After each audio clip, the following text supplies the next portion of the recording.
Dr. Etukidem to take some part of this presentation. So I will start and give an overview of grants proposal writing, and he will follow up on that. Please permit me to share my screen.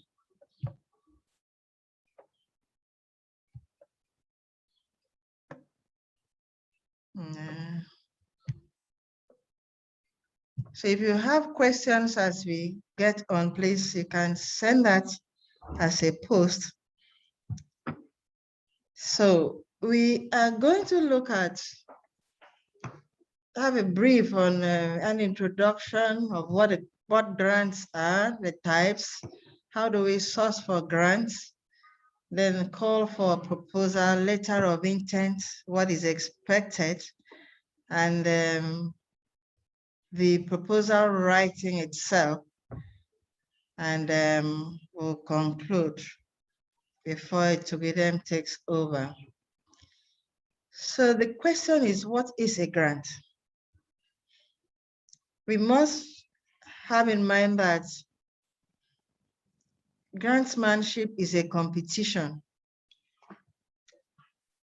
There are many people out there who want to attract funds for their research.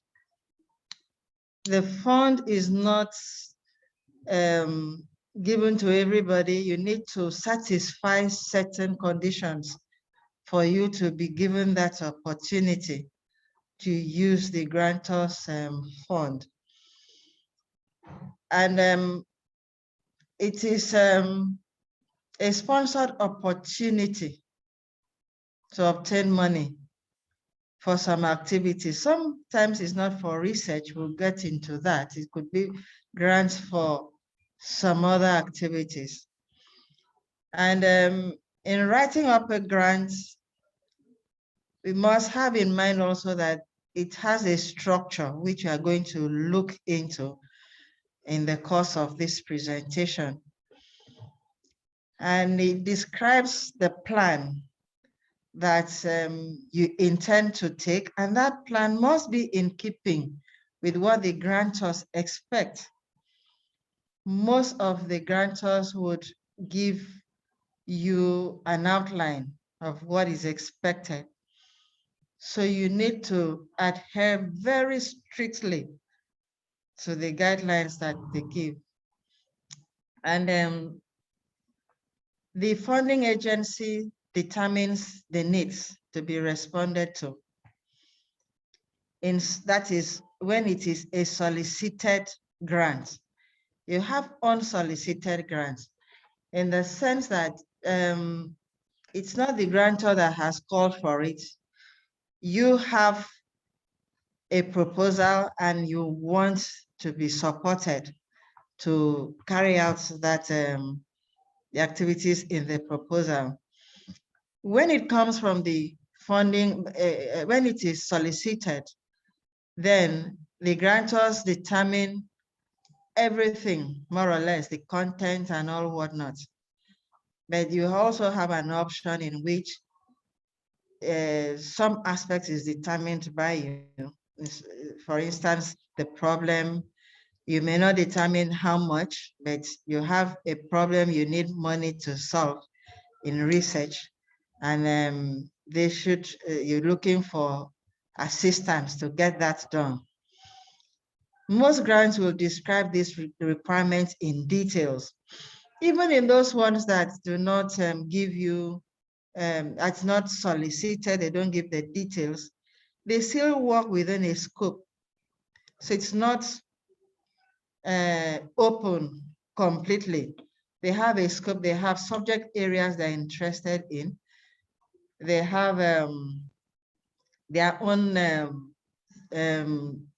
a structure that they expect of you.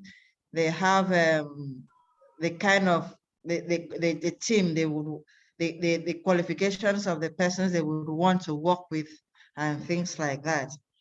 So in other words, it's not always so free. There are restrictions which you have to be mindful of when you are applying, whether it's a solicited or unsolicited grant. I mentioned this earlier that grants are not just for research.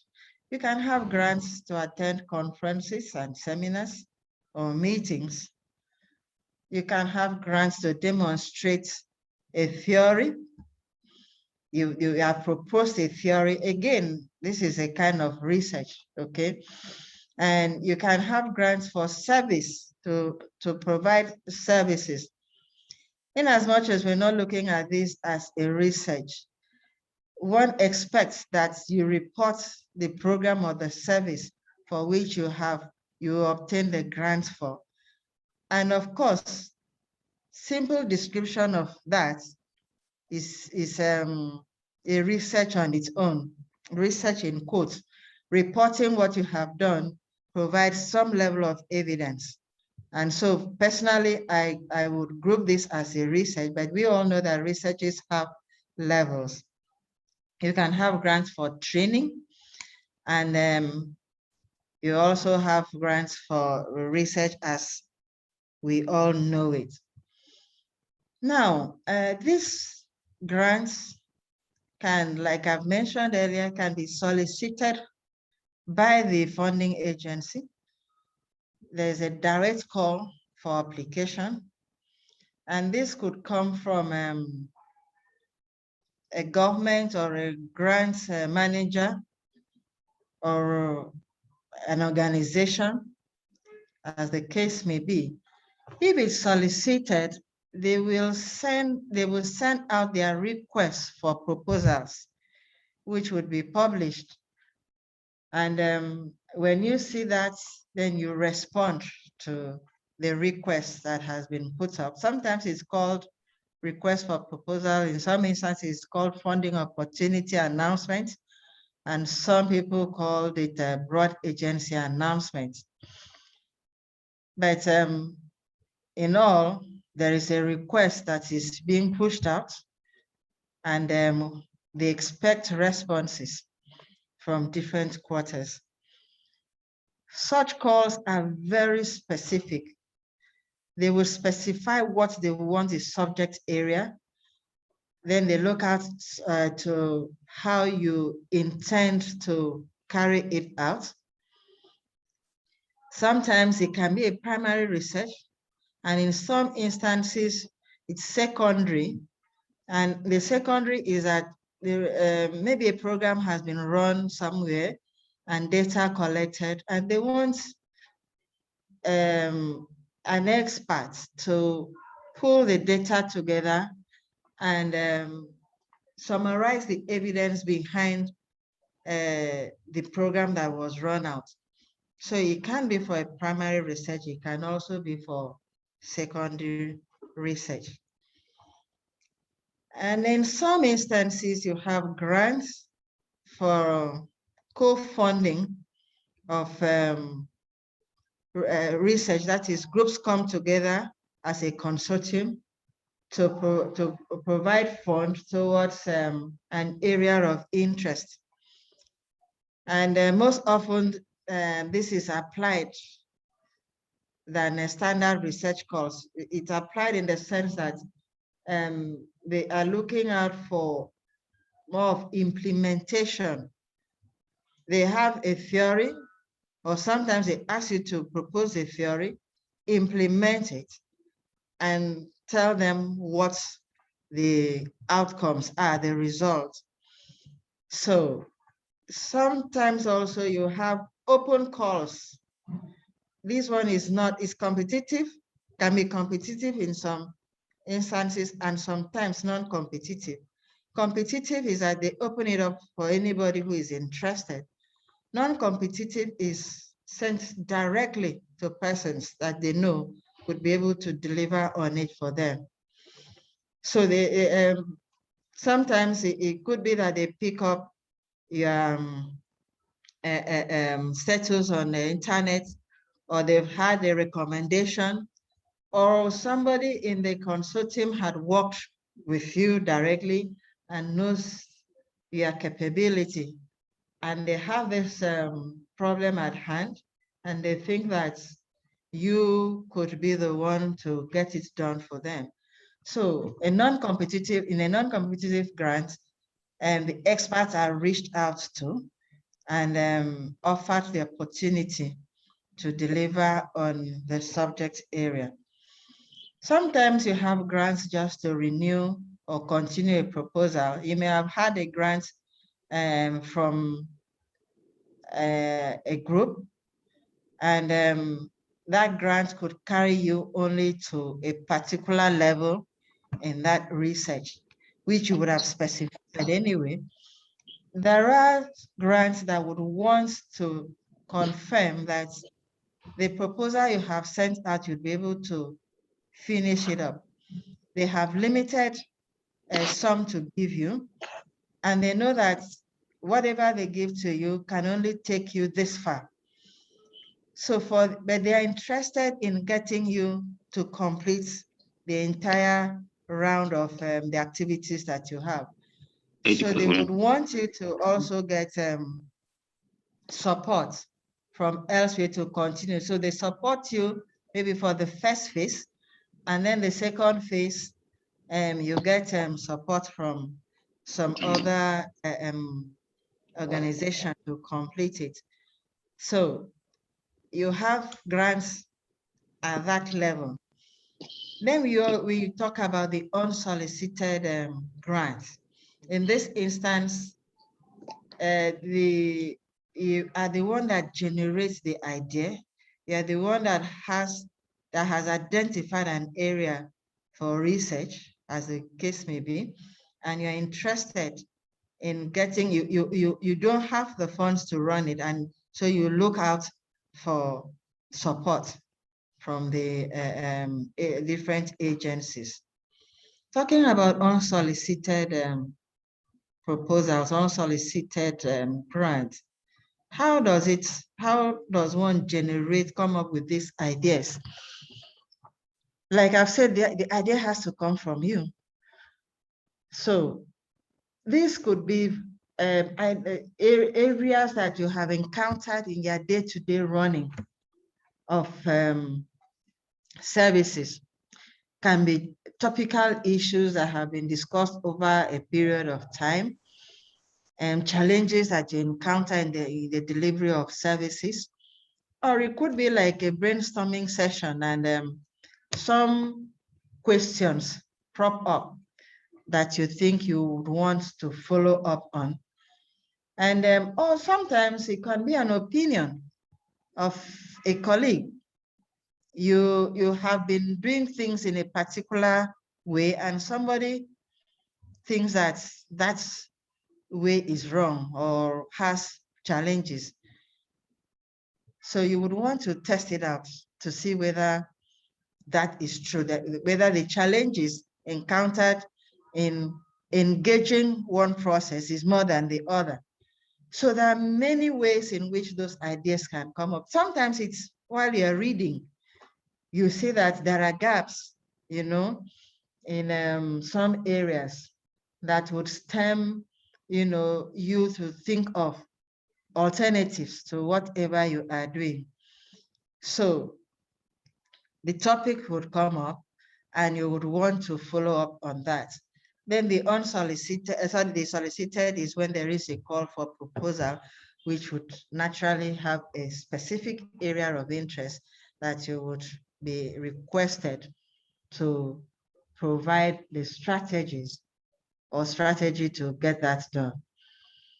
If you have an area of interest, you are the one that's generating the question, then you would be sourcing for the grantor, and that you will have to look out for areas that for funders who are interested in that area of interest that you have identified. Funders don't fund everything. They have areas that they focus on. So you need to be abreast with areas that funders are interested in. We've mentioned that you can generate the idea and seek for the funder. or the funders have generated their ideas and they are seeking for you. So they send out the request for proposal, they send out the request for quotation, and or application as a case may be.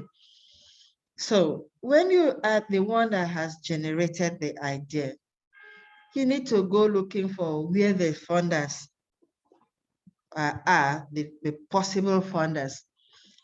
And first, you need to do a lot of search in the literature to find out what is already known about this, what is the weight of the issue that you are handling. Have people also looked into this? What have they found out?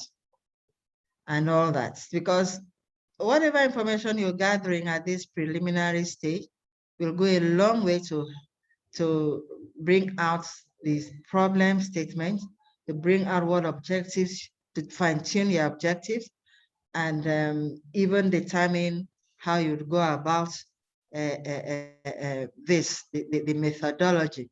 So it's important that you search. You do that groundwork first and get your information right before you begin to look for the funders.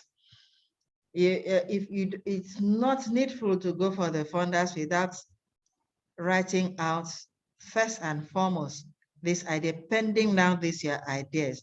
You might have a lovely idea, but by the time you begin to write it up and search out, you might find out that a lot has already been done in that area.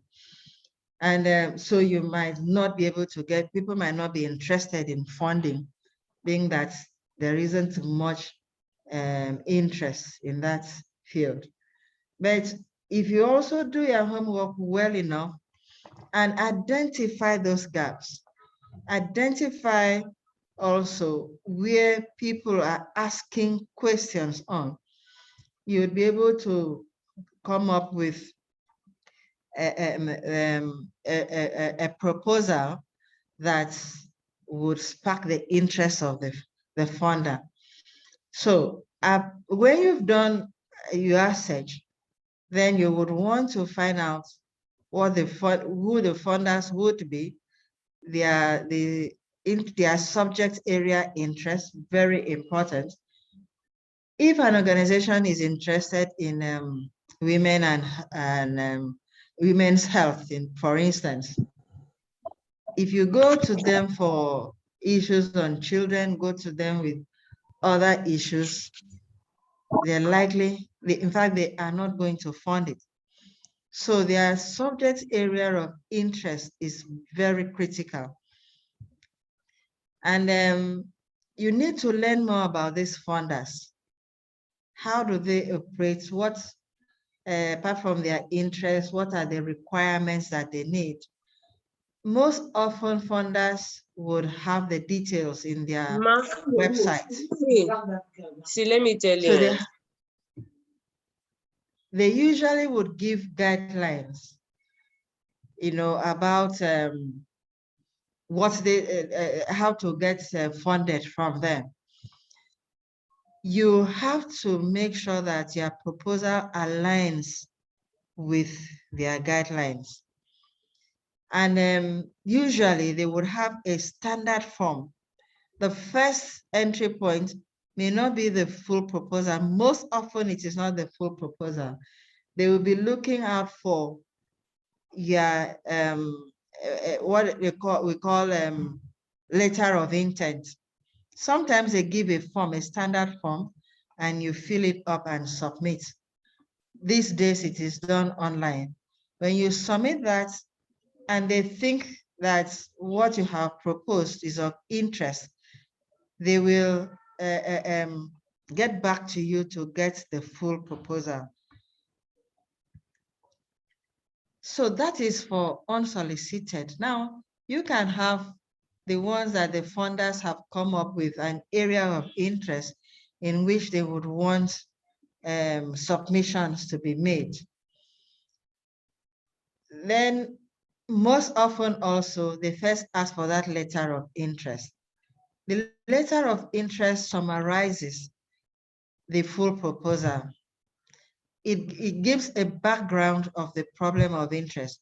When you're asked to send in a letter of interest, please take note of the details given, because like we usually say, the devil is in the details.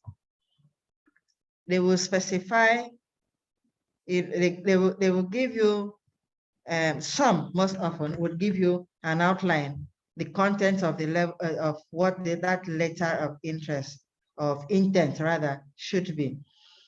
Sometimes they don't give you, they just request for the letter of interest.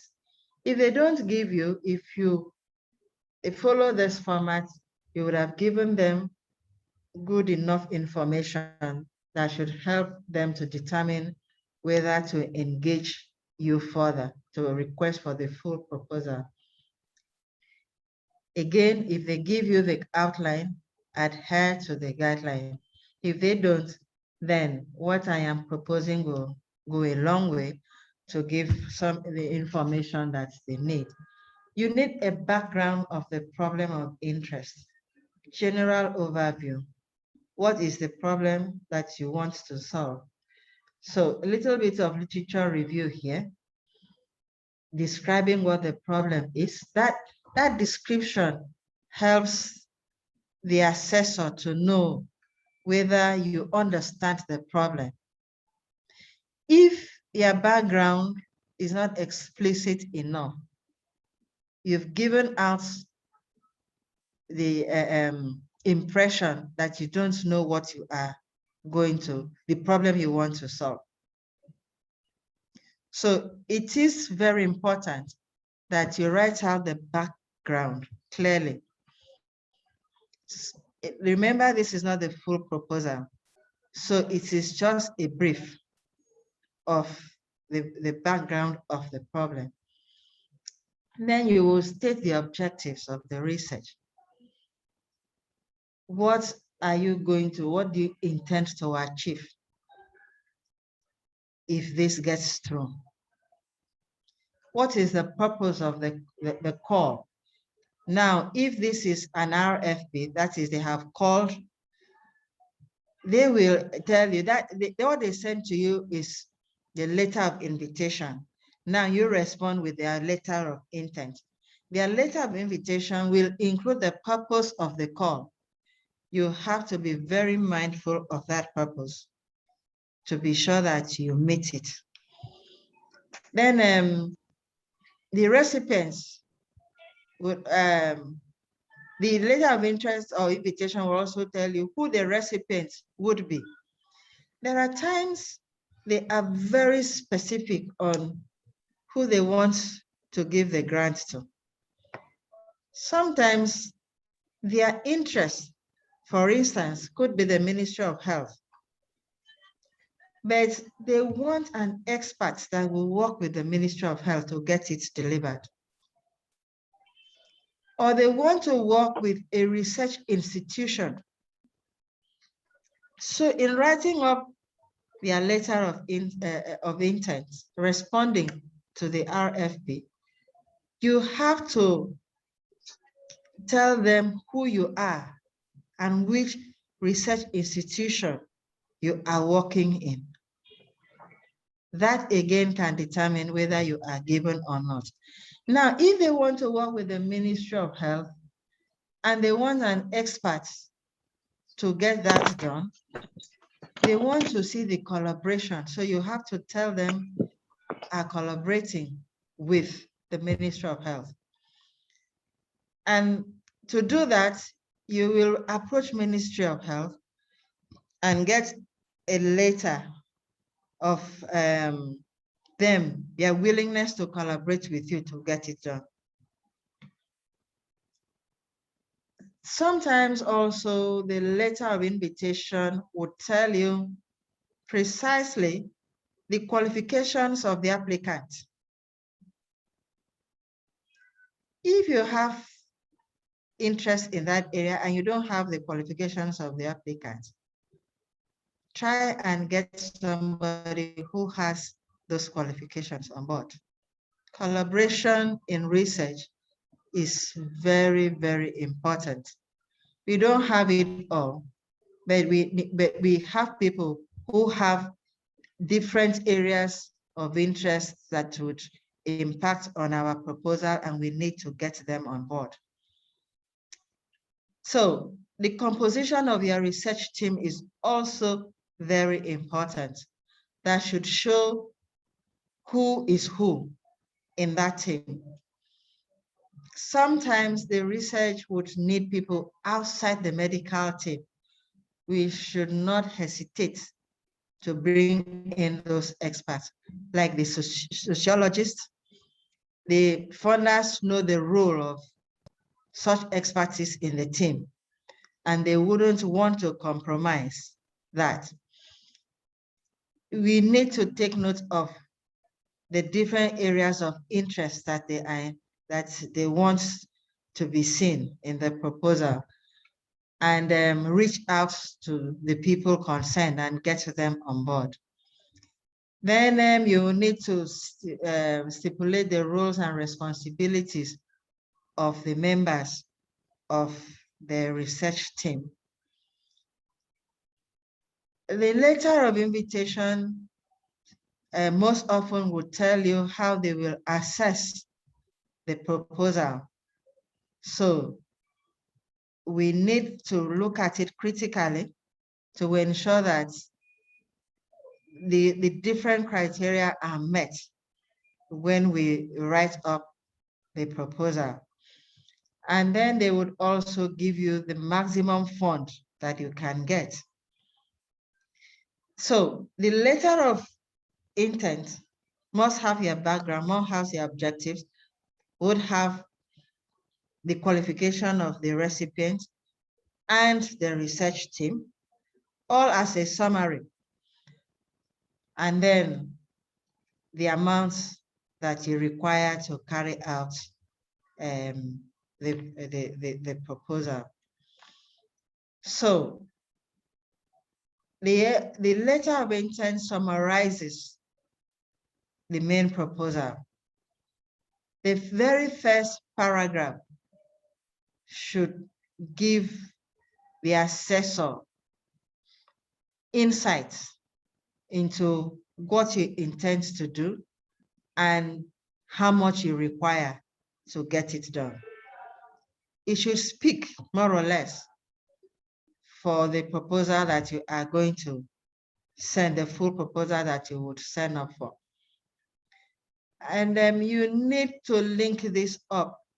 Be mindful of the RFP, every detail in it. Remember, it's a competition. And in competition, you are out there to win.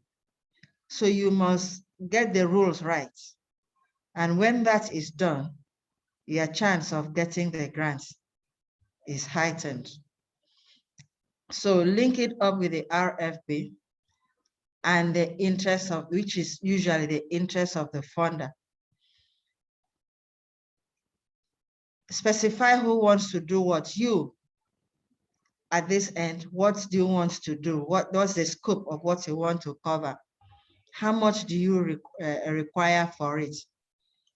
Like I have said, that sometimes the fund you need may not be enough, but it should be able to take you to complete a phase and be able to report on that, while you hope to get, if it is a project that needs to be phased, then yes, you need this much, but you need for the entire thing, but this is what you need for this phase. If you have this much, you'll be able to accomplish this phase of the project. And the duration of the project is also important. So you should be able to state in that letter of intent how long this will go for you, or you will run with the project. So when we're talking about a statement of problem in this, like I mentioned earlier, we need to be very specific on what the problem is, what the magnitude of the problem is, what's important and what the gaps are. So looking at the statement of problem, it's going to be summarized, but it should be able to address each of these areas.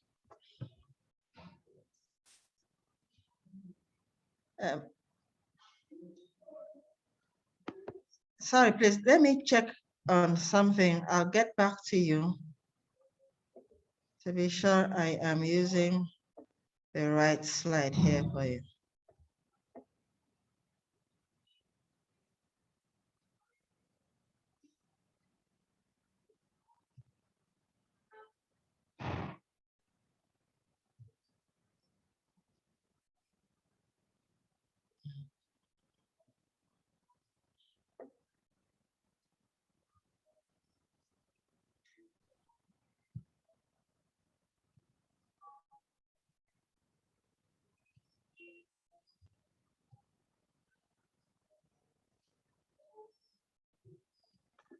Okay, sorry, we're on course. Of problem completely specified. What is this? I've given an example here, like febrile illnesses are common causes of childhood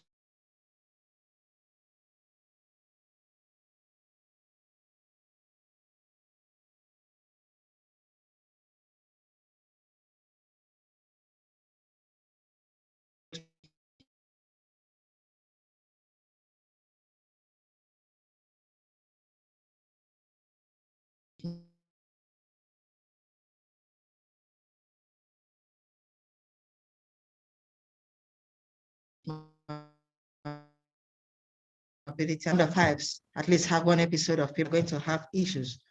What are the gaps? We have drugs, so why don't we use those drugs? A lot of those drugs have problems, side effects, are not effective, you're not sure of the safety, things like that. That gives the person the access or an idea that you understand the problem at hand. So outcomes, you need to specify the outcomes very well. You can have a problem that you want to solve.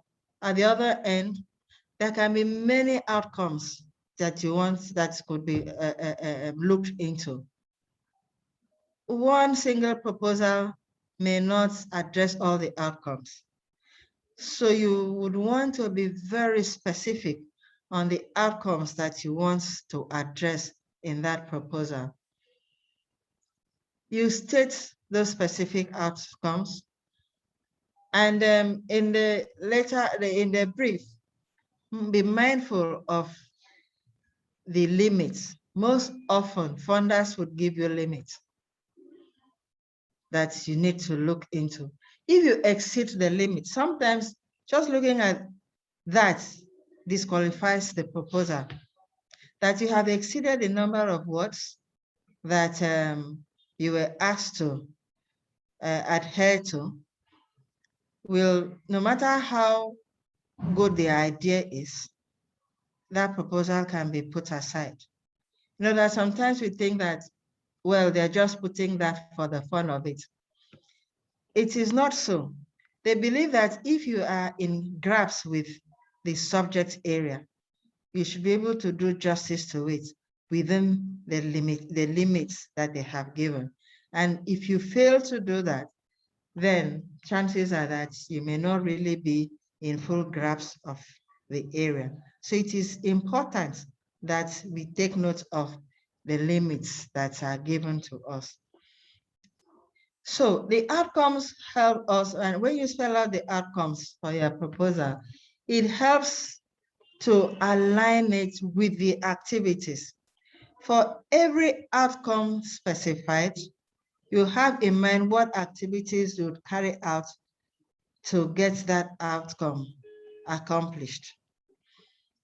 And you also need to, it also helps you in your budgeting. When you come to budgeting, you will be able to pick out the outcomes, the activities, then what resources do you need to get this accomplished?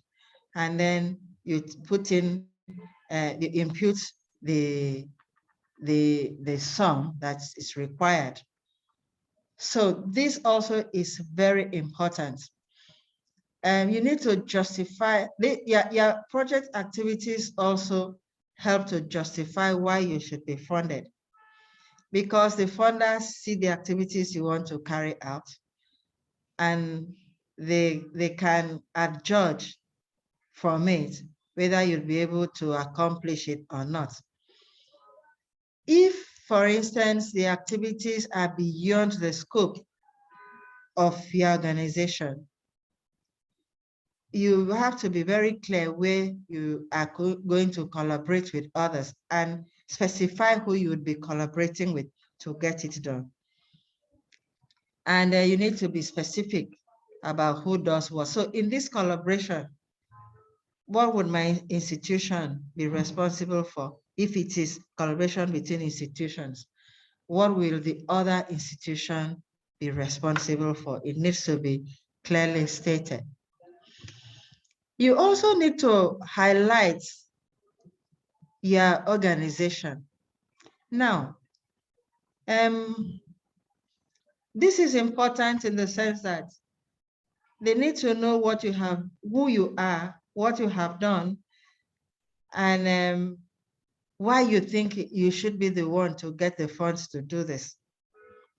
And you can only do that by giving a little background of your organization or research institution, what you have been able to accomplish over the years. It gives a background and gives confidence to the funders that you can be trusted with their fund and that you would be able to deliver. So a historical background of the institution might be required. For instance, that this institution maybe had been in existence for a number of years, and we have been involved in XYZ activities. We have worked with WHO to accomplish this. We train students on 1, 2, 3 specialties. So if it's training, they would have seen that, yes, you already have some experience. If it is research, yes, you have been working with organizations, or you as an organization has been able to deliver on these areas. So it helps to provide evidence of previous experiences. And somebody said somewhere you should brag with substance, brag about your institution with substance by quoting the works that you have done. And with that, it gives the grantors the idea that this is the organization they would like to work with. Then we did talk about the budget.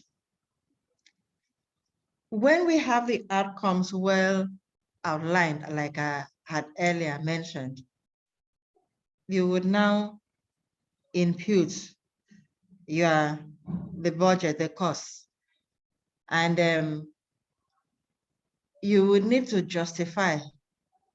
Sometimes if they give a form, they give the activities, the cost, and justification. So you are imputing all of that, into the form. Even if they don't give that form, usually there is the need to justify the money that you intend to expend. So when you have done this, you need to now, in closing, in the conclusion of it, you need to have the contact name and contact information of you, the person requesting for this grant, because they would want to reach out to you. You would need to express your appreciation for the reader's attention and append their signature. Sometimes we send out proposals without signing, and that alone can disqualify you. So you need to sign it off and be mindful of the deadline for submission. If they say by 12 midnight of so date, you need to know the timeline, the time difference between where you are. They're not going to use their own time difference to determine that time. They are going to use theirs. Their time could be that for you, it will still be afternoon here. And for them, it's already their 12 midnight. So by the time you are sending it here at 6 p.m., for instance, thinking that you have met the deadline, you would be mistaken. So be mindful of the timelines difference, the time difference between you and your funder so that you won't make that mistake. So that's that about the letter of intent. Now, that is summarized in a summarized form. All the information that you need to input in the letter of intent. Please, again, be mindful of how much information they are requiring. If they don't give you a limit, be mindful also that this is just a letter of intent. It is not the full proposal. When they have assessed your intention and they think it is good enough, it meets their interest, they will respond. Even if it doesn't meet their interest, most funders would tell you, okay, we had received your letter of intent. They thank you for it, and they tell you, sorry, we received so many, we don't think we can run with this. Some people go ahead to ask them why they didn't make it. It is good if they tell you why you did not make it. That will help you to prepare for any other call in that area. But if they don't, I know of some people that write back to the funders requesting for reasons why their proposal was stepped down. Sometimes they respond, sometimes they don't. And if they give you, take it in good faith and use it to build up for another round. Now, if they have assessed it and they feel that, yes, this is good enough for us to run with, they will now call for the full proposal. Most of the things that you had in the letter of intent will be in the full proposal, but now well detailed. We will not be limited as the letter of intent. Having said that, we've also had funders who would, even in the full proposal, stipulate how much information they need. So yes, details, but at the same time, within the limits that the RFP requires. So here you have the abstract and summary. You have the need statement. I had highlighted the statement of problem. That's the need statement, clearly stating what the problem is, what is the magnitude, what is the gap in information, and how this is going to, how your proposal is going to fit into that. Then their goals and objectives, the methods, the evaluation, how you're going to run your evaluation, the timeline, how you disseminate, and information you get to your organization. So looking at the abstract, what is expected of you in the full proposal to accommodate in the abstract? This is the most important component of your proposal. Most funders will start from this to determine whether to continue or not. Again, adhere to the specified length if stated. And if half the one page is good enough, if it is not stipulated, it has to be structured. When you talk about structured abstract, we mean that you have introduction, which gives the background. You have your goals and objectives clearly stated. You have the methodology that you want to apply. Remember, this is a proposal, so you don't have the result yet. But you structure it in a way that all those aspects are highlighted. It should include what the problem or the need is, with the target population, what you intend to do by whom, how, and for how long. It's important. Then the full statement of problem. The other one was just a concise statement of problem that you state. Then you now elaborate on it if you are asked for the full proposal. So the full proposal statement of problem will clearly identify the issue at hand, again in details. It will state the relevance of this issue, the gap in knowledge, and the target population. You need to review literature on issues surrounding the topic. What is known about this topic? It would be, it would give you a negative score if there are topical things in that subject area, very topical, and you don't mention it. Most often, the assessors are not the funders themselves. They send out the proposals to experts, or they have experts in their team that will look into those areas. So you have some people who know the subject area well enough and are advising the funders. So there's no way you can pull any wool over their eyes, because they have people who also are abreast with the issue at hand. So you want to do justice to this and show that, yes, you have the full grasp of the issue. And you need to critique what is available. That gives you an edge.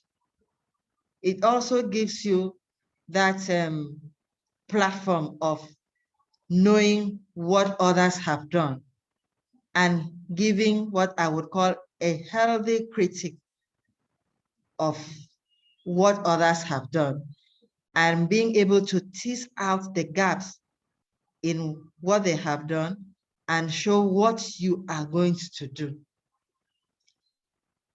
And there is no need to duplicate what others have done. Having said that, yeah, there are times that the settings you duplicate in a different setting, but that is if that setting is a factor to the outcome, then it would be justified. If the setting is not a factor to what the outcome is likely to be, then chances are that such duplications will not sail through. So we need to be mindful of that. Then we spell out the goals and objectives. In the letter of intent, you may just have had a general goal that you put forward. Here in the full proposal, you would need to state that general goal and also give your specific objectives. The specific objectives will focus on the area of interest and the outcomes of, for interventional studies, it will look at the outcomes of the intervention. Most of us know this acronym. Keep it short and simple. The objective shouldn't be windy in the sense that the reader tries to understand what it is. It also has to be smart, has to be specific, has to be measurable, has to be achievable, has to be realistic and time-bound. So those are the things they will be looking out for. If it is not achievable within the time frame of the project, then you might not have a favorable response. And you have to have outcomes that can be assessed within that time frame. So there's no need setting an outcome that everybody knows or is obvious that you will need like 2 years to accomplish. Meanwhile, your project is lasting for 1 year. So we have to make the objectives smart. Then your methodology should be written in such a way that it can be replicated by another person.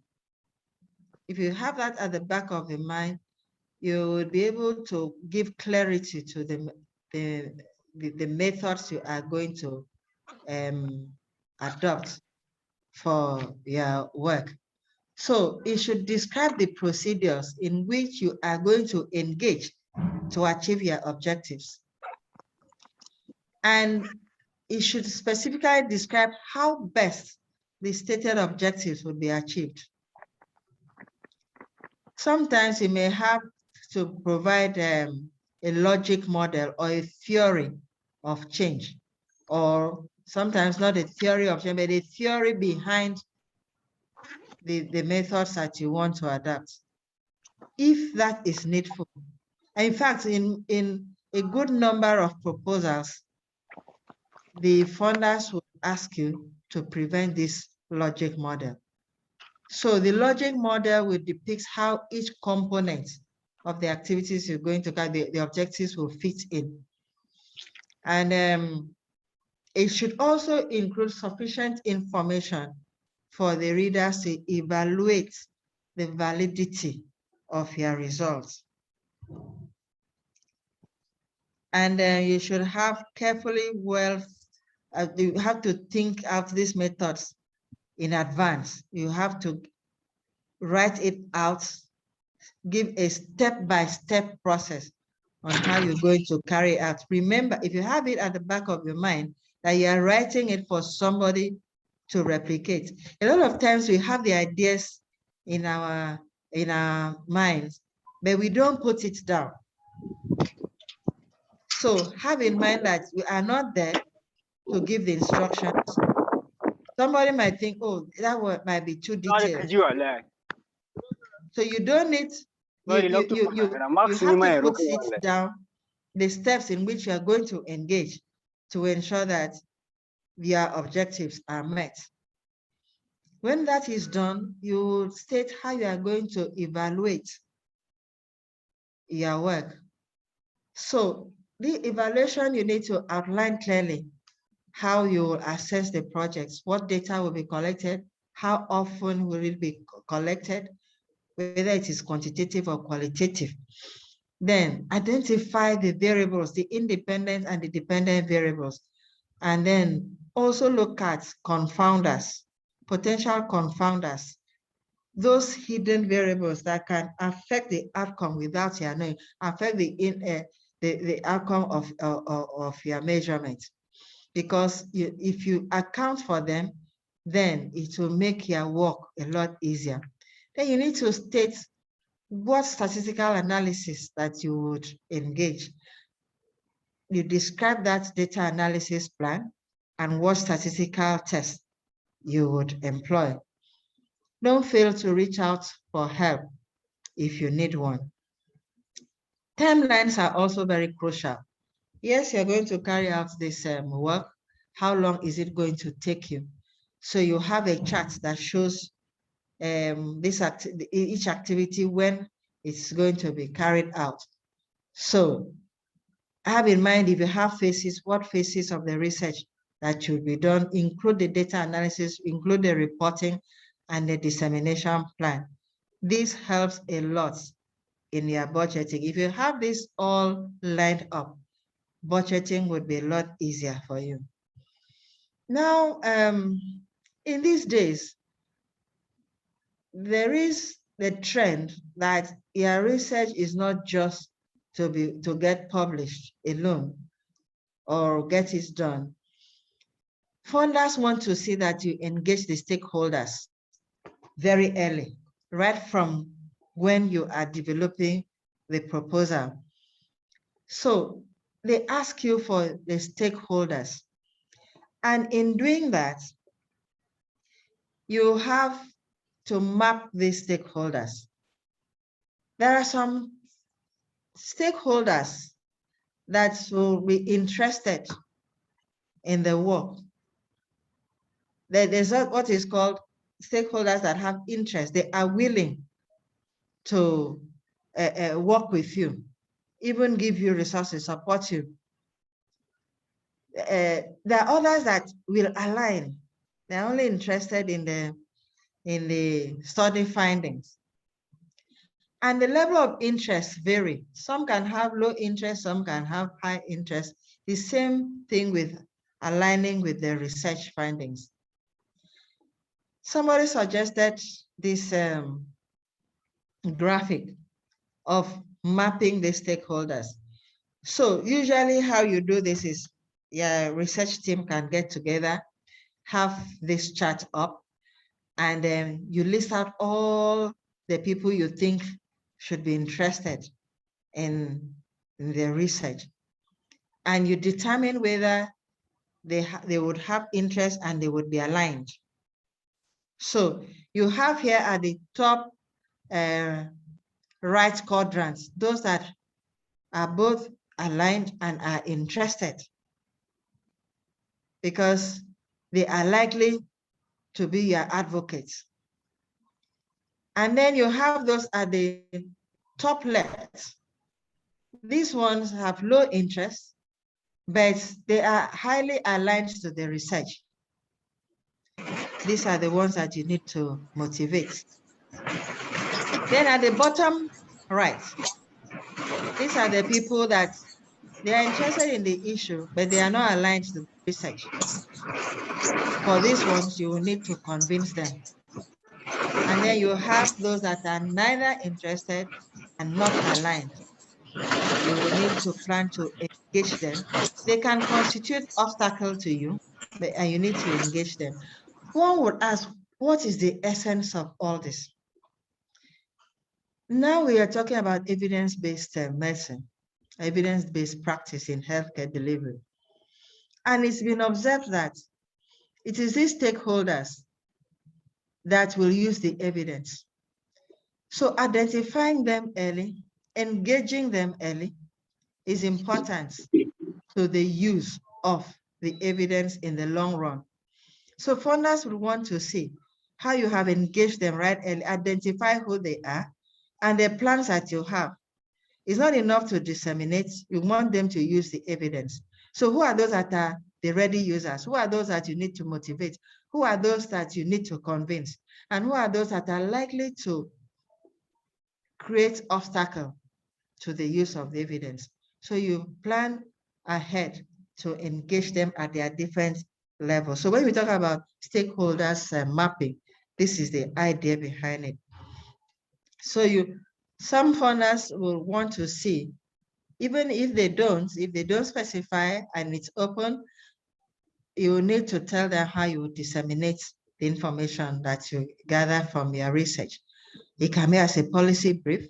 You can put it on a website. It can be publish it in a peer-reviewed journal or periodicals, sometimes in newspaper, mass media, and all whatnot. So they might need to know how the information would be disseminated. There are some that would follow you up to be sure that you have this published or disseminated in one way or the other. I had mentioned about the information on the organization already. In the full proposal, you also need to have this. For a full proportion, you need to put brief history, the mission of the organization, what population is served, and overview of your track record, what programs that you have been engaged in. We've talked about this budget. Your objectives determine your budget, and the activities outlined for the objectives will help you to determine how much you will need. So sometimes you need to have the figure with the narrative explaining each item, justifying that budget. A lot of times they give a form for that, which you fill. So have in mind that you have the direct cost for running the project, which should include personnel costs, apart from paying for other items. Then you have the indirect cost, which is the administrative cost for running, or what is called the running cost. This administrative cost, some funders already have like 10% added for administrative costs, 8 to 10%. So you have a budget, 8 to 10% of that budget is taken for the administrative cost. And if the funders give an envelope, that is the maximum fund that they are going to accommodate, the administrative cost must be part of that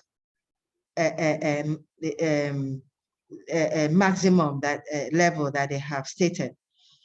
If you run the budget and then the administrative cost adds to it, then that again can disqualify your proposal.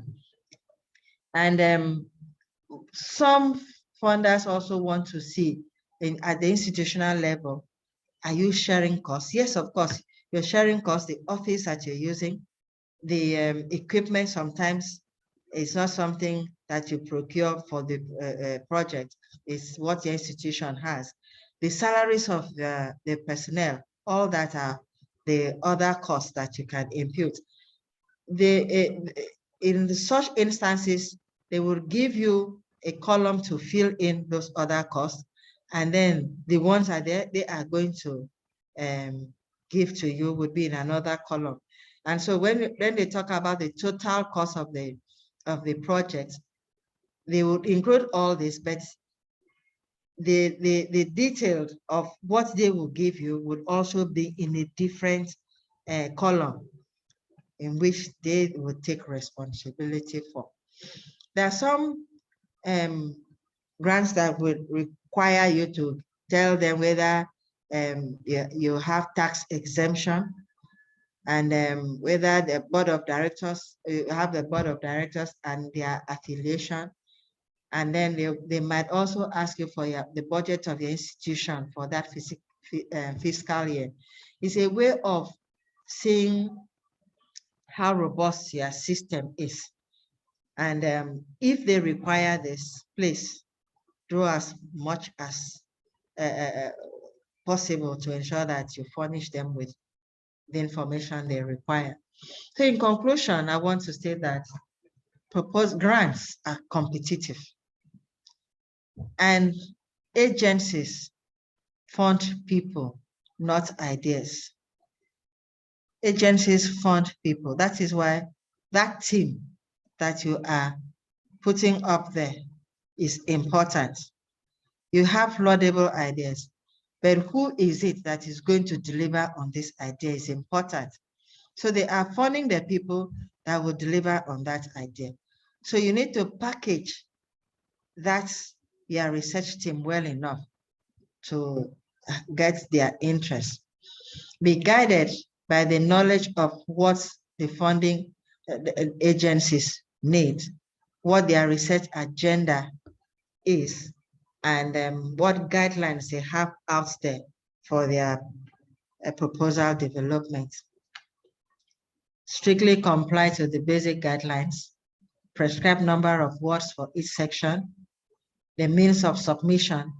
If they say you should submit through courier, do that. If they say it should be an email, please ensure that you adhere to it. The composition of the research team, I have already mentioned that. Timeline, very crucial. And the requirements of CVs, please ensure that every team member includes his or her CV in the submission. Collaborative approach is the way to go now. Most often, the funders will look at who you are collaborating with. And if they see that you have a strong team behind you, your chance of getting the fund is very high. And I want to say that when you finish, please get published. It improves your stand for another grant. If you finish a grant and you just write a report to the funders and it ends there, it's only the funders that know you. But when you get published, it's not only the funders that will get to know about you. Other organizations will know, and you can also reference it. And it would be seen that, yes, you had actually carried this out. Those are my references. Thank you for your attention.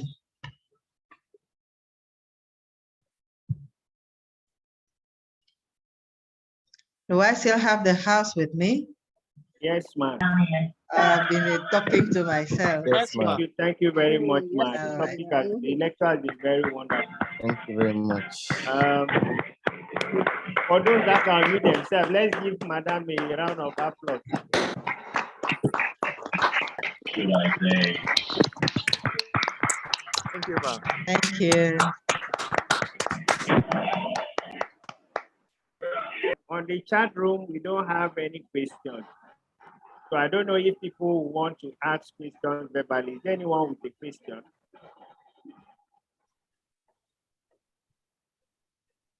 Yes, I have a question.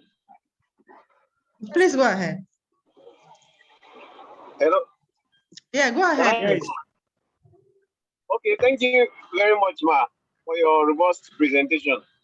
I'm Dr. Tony of Young. My question is that How are it's you? about the Hello.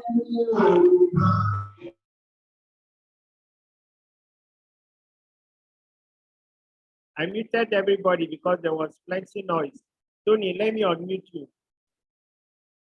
Or unmute yourself, Dr. Tony.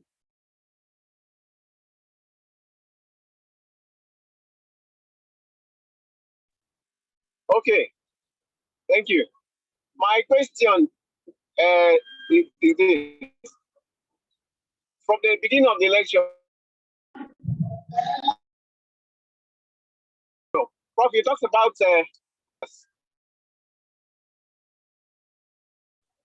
and that you can search them either through their websites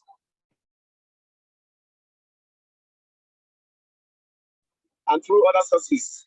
Others who have always been funding researches in different areas. I would like to know some of the funders that commonly have been very available for some of us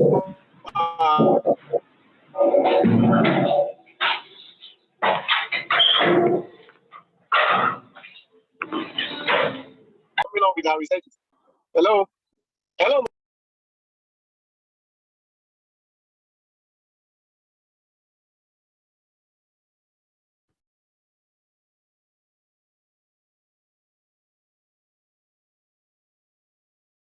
Hello, Dr. Tony, can you unmute yourself? I don't know whether Prof was able to get your question.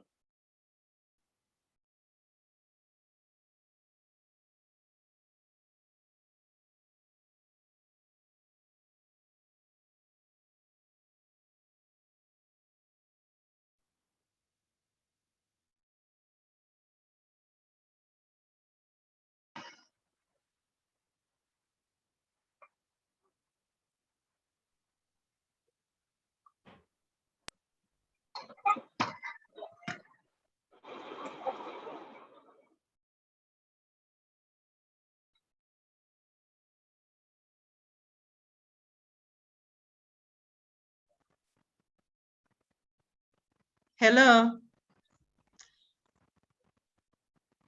We have WHO as one of those that fund researches. But most often they are very specific also on the areas that they want to fund. You have, in fact, let me just say that the UN organizations, many of them fund researches. UNICEF, UNFPA, and all whatnot. So if you get on their websites, the important thing is knowing the interest area.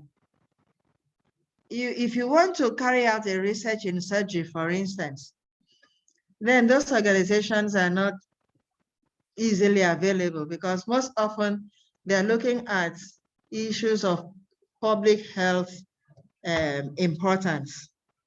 So, but if what your own interest is in that area of public health importance, then going by looking at WHO, UNICEF, UNFPA platform it will help you to see the areas that they themselves are interested in and see how you can key in.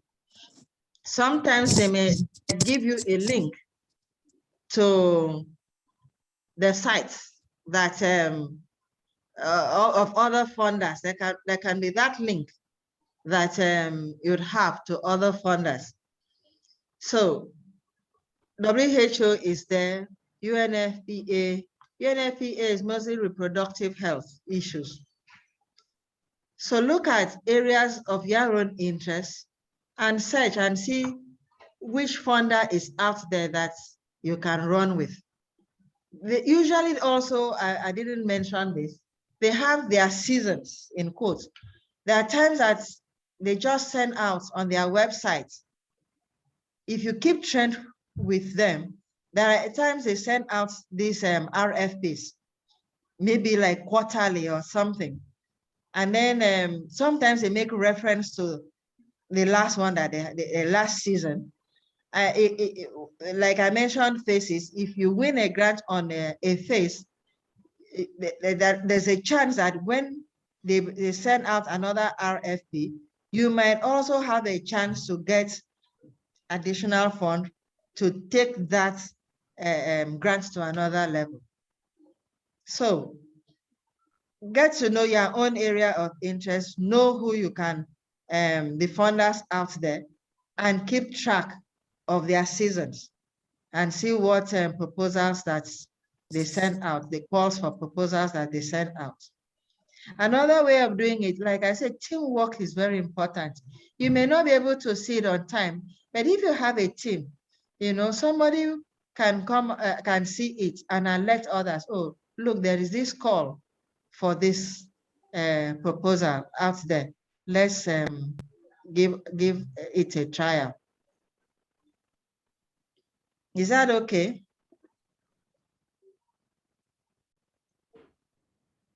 Hello?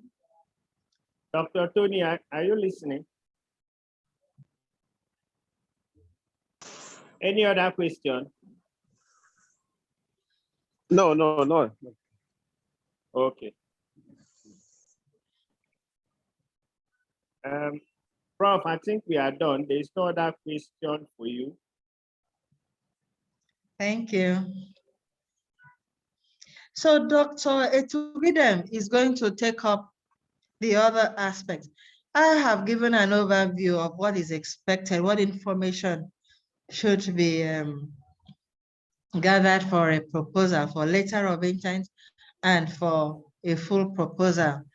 But there are those other naughty areas that, as laudable as your ideas may be, as good as your proposals may be, we may lose sight of them.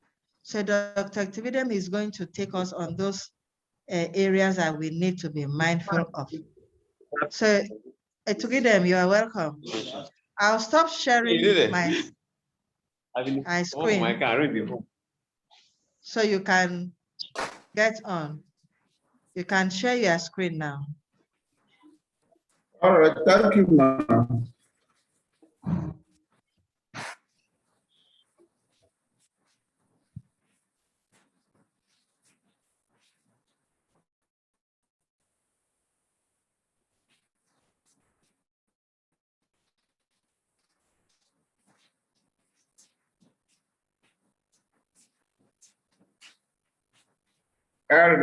Can we see my screen? Yes, sir. Yes, we can.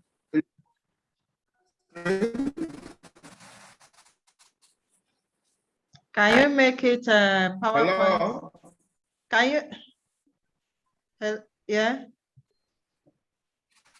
Make it as a presentation. Click. Nice share. Great.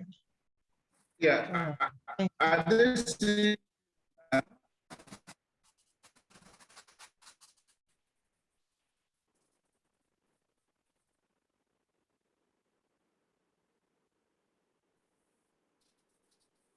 Is anybody seeing my screen? Hello? Yes. Okay, the screen can be seen. Yes, I'm seeing it. Yeah. All right. Thank you, ma'am. Thank you, NMA, for this workshop. And I want to thank Prof for giving me the opportunity to also share some thoughts. You know, it's always difficult to talk when a professor has spoken. She has actually said a lot of the things that are on this slide, but I will still mention some of them for the purpose of emphasis, you know, so that we can have a, you know, a tight grasp of some of the facts. And then in the tail end, I am going to take us through the process of assessing TED Fund grants, which to me is a low-hanging fruit because it's there, and academics in particular can always very easily access these grants. Yeah, so once again, I'm Dr. Annie Etukidem. All right. Prof has mentioned this. I'll just add a few things. Some people think that grantsmanship is like hunting. You know, the hunter goes to the field or to the forest or bush with his, sometimes with a dog, and maybe he's gone. So he wants to hunt for another animal, for game. Sometimes the hunter returns with nothing except the dog and the gun that he went with. And sometimes too, he comes back with something. So grantsmanship is actually like hunting. Sometimes you get something and sometimes you don't. But there are people who make it after some trials. So we never should be tired of trying. Well, I'll take us to two of these possible definitions, since Prof has already mentioned quite a number of the others. So people think that grantsmanship is a systematic process of applying for and obtaining funds and executing and reporting on what was done with the grants. So some key phrases there: systematic process, because there are laid down principles, laid down procedures for doing it. Execution, so when you get the grant, you have to execute the project. It could be a project, it could be a research. And then reporting, so if you do not report, it may as well mean that you did not use the funds for. And then some people think that grantsmanship is actually corporate begging. You know, well, yeah, it's like begging somebody to give you money or resources to do something which you feel very strongly about doing, to solve some problem in the society, or to answer some question, maybe some research question or so. The question is, are there really grants? Yes, of course. There are many grants, many grants. I need to mention here that there are actually some organizations that exist for the sole purpose of giving people grants. And these organizations, I mean, the workers, they make their living giving people grants. So if you don't apply directly, you know, pushing these organizations out of existence, because their only purpose, their raison d'etre, you know, is to give grants. So there are grants, yes. Well, this is just a funny one. Somebody said, I asked Santa for research grants. And another person asked, do you still believe in research grants? Yes, of course. If you're an academic, you have to believe in research grants. They are there, you know, and people should apply for them. Well, yes, so sometimes the grants come as a foreign currency, dollars and all that. But sometimes the grants can come in local currency. So there are some necessary considerations which you need to be aware of or be aware of when you are writing for grants. Like I said, Prof has mentioned a number of them, but I will still mention them for the purpose of emphasis. Well, you need to know whether you are going for a request for proposal. So usually there is a request for proposal. Sometimes there is no requests, but you have identified a problem and you want to solicit for funding to solve that problem. Bill and Melinda Gates Foundation, for instance, gives out or issues requests for proposals or call for proposals, and sometimes too, on their website they say they also accept unsolicited proposals. So you can submit proposals to them. You need to know about the grantors' area of interest, their vision, their mission and goals. Eligibility criteria: is your country likely to be funded? Is your state likely to be funded? Is it for sub-Saharan Africa? Is it for low, medium income country or for high income country? You need to know all that. And then again, you need to know most funders would not fund individuals. Most of the grants are actually given to institutions. So they are institutional grants. The idea behind this is what is called in management, the going concern concept. Going concern concept. You see, there's this popular phrase that suya come, suya go. For an institution is believed, it is believed would not come and go. It is believed that an institution will always be there, even though workers in the institution can come and go.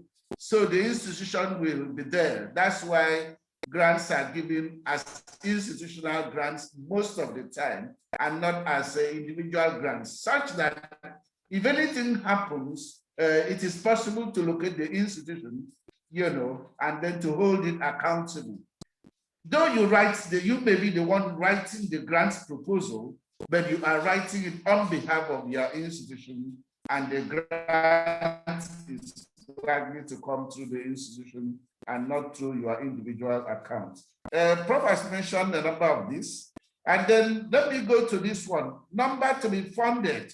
Oftentimes, the funders, mention how many proposals they are ready to fund. There is one now that they say they want to fund, and the organization wants to fund only one in any low and middle income country. So that when the organization or the potential funder mentions how many proposals they are ready to fund, it helps you to make up your mind. For instance, if they say they're going to fund only one organization or one institution in sub-Saharan Africa, you need to really be very strong and skilled and experienced to be able to go for that and win. They say, okay, in sub-Saharan Africa, we are going to fund 100 institutions or 100 proposals. Then, of course, you know that your chances of winning the grant are very high, and it might be advisable to go for such a grant. The language, yes, this is very, very important.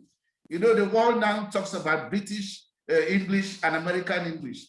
There are some funders that specify what type of English you should use. Some may say, okay, let it be American English. Some might say, let it be British English.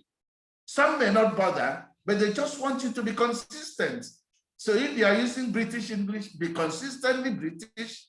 And if you are using American English, just be consistently American. And then the word limit, mode of submission, and then the ethics, ethical issues. It's always good to obtain ethical clearance when you want to run these projects, these funded projects. Because sometimes people have gotten grants, ran projects, they didn't get ethical clearance. And 10 years after, the grantor says, okay, please, some issue has come up, please, can we have the ethical clearance that you got when you executed this grant? And of course, if the person did not obtain the ethical clearance, there is a problem. And the bodies that give ethical clearance do not. and cannot give retrospective ethical clearance. So always bear that in mind.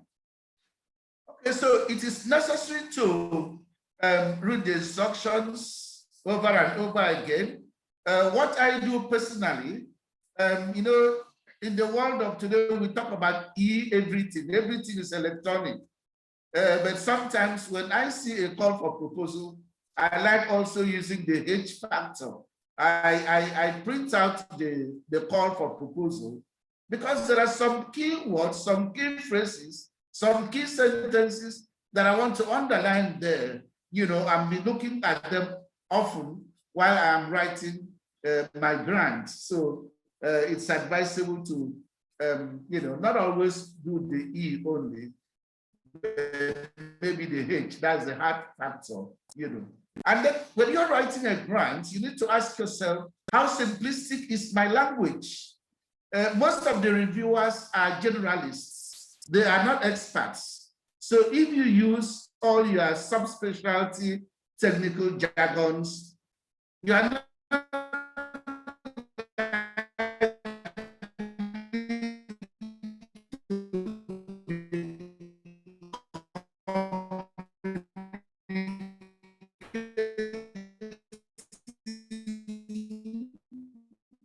with the reviewers. So you may lose that technical or methodological knowledge. Is to ask you, they call plain language summary of your proposal. You should about have a page or one page, a plain language summary, so that any layman or woman can read this and understand what your proposal is all about. In fact, there are people who are of the opinion that even when the grantor or funder has not asked for the plain language summary, you know, that it is in your own interest to include a plain language summary. The issue is this: in the process of you trying to write a plain language summary, you may now see how easy it is, or otherwise, for the non-experts who may be reviewing your grants to understand what you have written. You know, so it's always good to do a plain language summary. How easy is my language? You have to ask that when you are writing a grant. Why are you flabbergasted when you can as well be surprised? Why are you dumbfounded when you could just be shocked? Why are you talking about the Gargantuan project when you can as well be talking about a big project? And then why are you looking for a colossal amount of money when you can as well be looking for a big amount of money or a huge amount of money? So why use highfalutin terms when you can as well use simple terms that people should understand easily? They use short sentences, you know, avoid labyrinthine, tortuous, and convoluted sentences that, because some of these sentences, by the time somebody reads and before the person gets to the end of the sentence, the person may have forgotten the main gist in that sentence. Short paragraphs, you know, in English, they say a paragraph is a combination of sentences that convey similar information. And there's what I call OSPs, one sentence paragraphs. They actually don't exist, but that's what you see in some people's writings. They write one sentence and they call this a paragraph. No, it is not good. Make sure that paragraphs are actually paragraphs. No jargons, professional jargons, no glitches. Avoid figures of speech and idioms. The reason is that, you know, the people who will be reading your grant or reviewing your grants may not understand some of the figures of speech or some of the idioms, because some of these things might be, you know, locality specific, and somebody in some other country or some other locale or some other location may not understand what your figure of speech or idiom means. Yeah, it's always advisable to use active and not passive voice.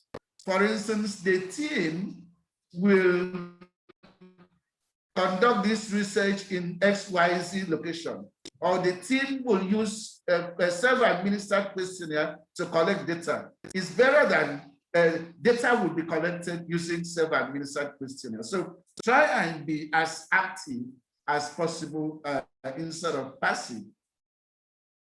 Then you ask yourself again, still again, how simplistic is my language? Same thing. I think we mentioned that. Okay, sorry. I should go to the next slide.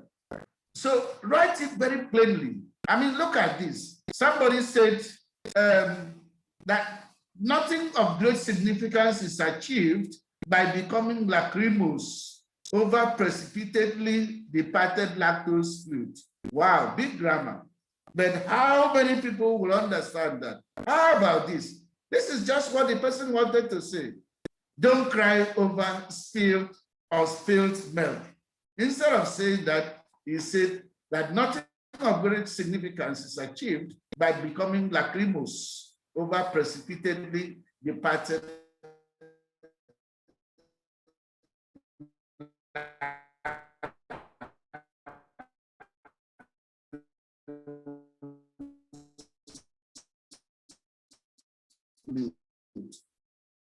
Now, I want us to look at these two sentences here. These two, it is not a seminar, you know. Can we take 1 minute and read the two paragraphs here? They actually are supposed to convey the same information. So please look at this.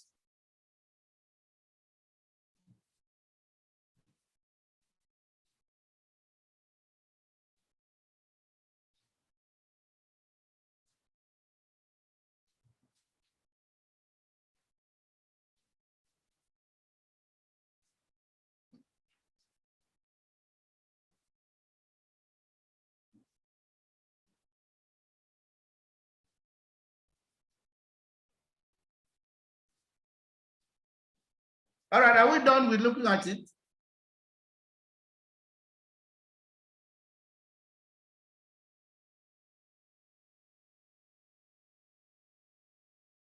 Hello? Yes, sir, we are done. Okay, good. So I want somebody to tell me which of these, I mean, if you were writing something, you know, and you're interested in, or you want to submit a proposal on maternal mortality in Nigeria, which one do you think would be a bearer opening a paragraph? This is a workshop, please, so I need people to participate.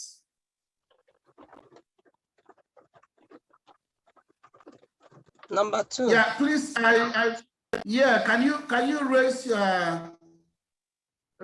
hand, please?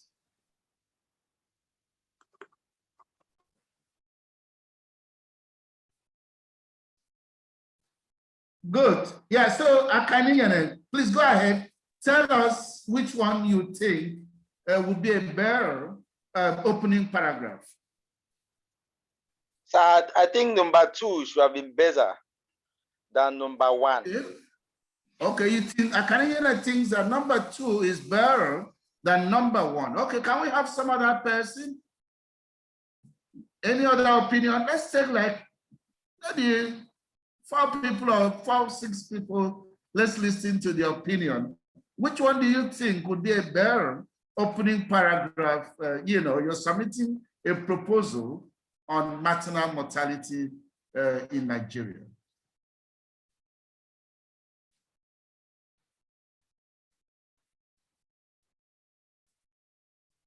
Any other person? Look at the charts. They've sent it on the chat to save time. Pardon me?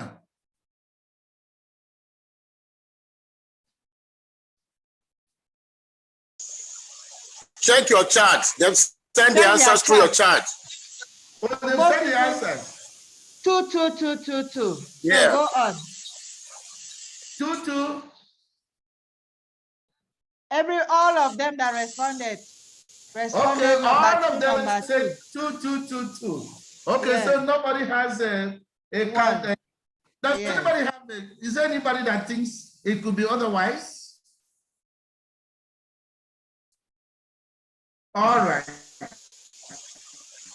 I think number 1 is catching. Now, pardon? I see number one also very catchy because it presents the number of mortalities before the person. All right, you think so? So you say it's also very catchy, but which one of these two would you make your opening paragraph in this proposal, in this grant you are writing? Is it one or two?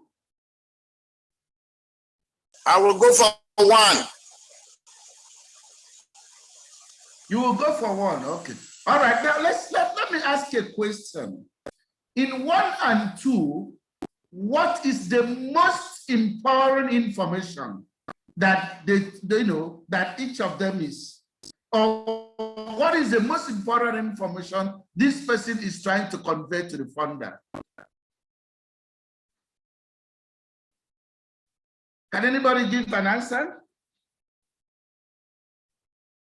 There is always a reward for active participation in my trainings and workshops. So please participate. You might end up having a grant, a sub-grant.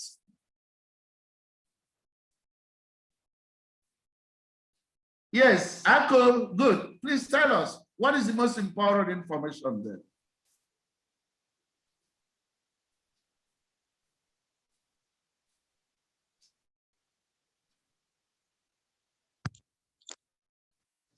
Yeah, Akko, I think you should unmute yourself and talk. Yes, sir.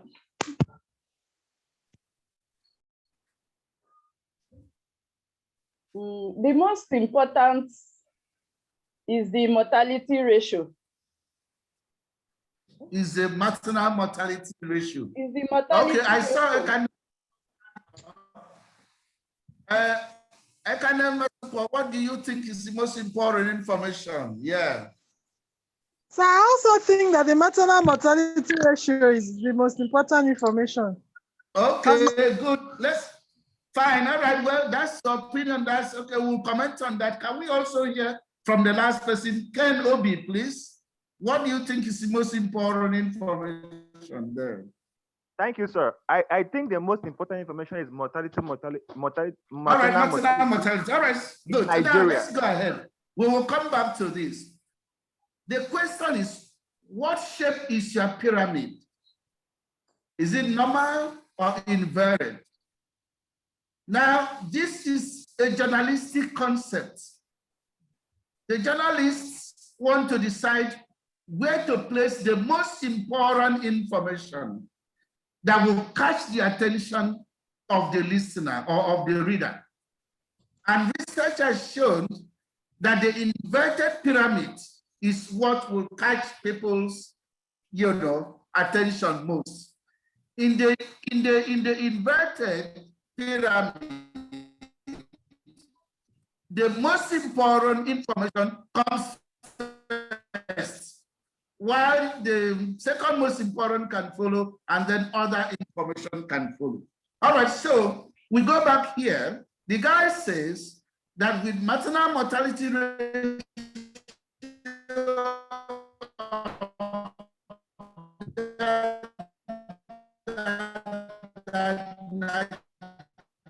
Nigeria is one of the countries with the highest number of women dying, Now you will notice that that is the opening sentence.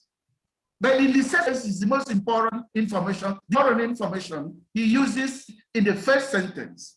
But the second person puts this very important information he wants to convey in sentence number 3.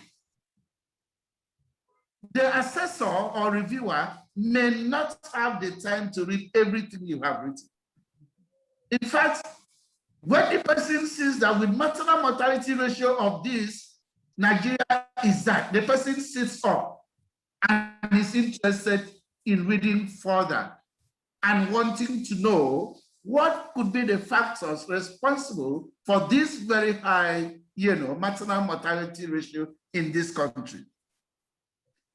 But in number 2, the person says in Nigeria, only 47% of pregnant women are 30 years. So what? Similarly, only 38% of pregnant women are attended to by skilled birth. So what? The person may lose interest at that point.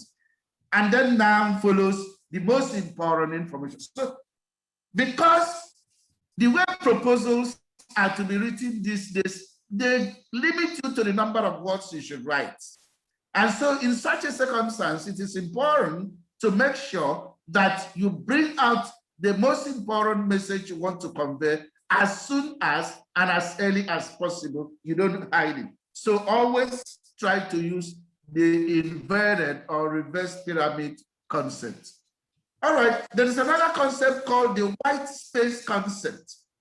If you pick up a piece of paper to read, when the thing is crowded, you are likely to lose interest. You won't enjoy reading. But it has been found that when there are spaces in between write-up, people have more interest, people have sustained interest in reading.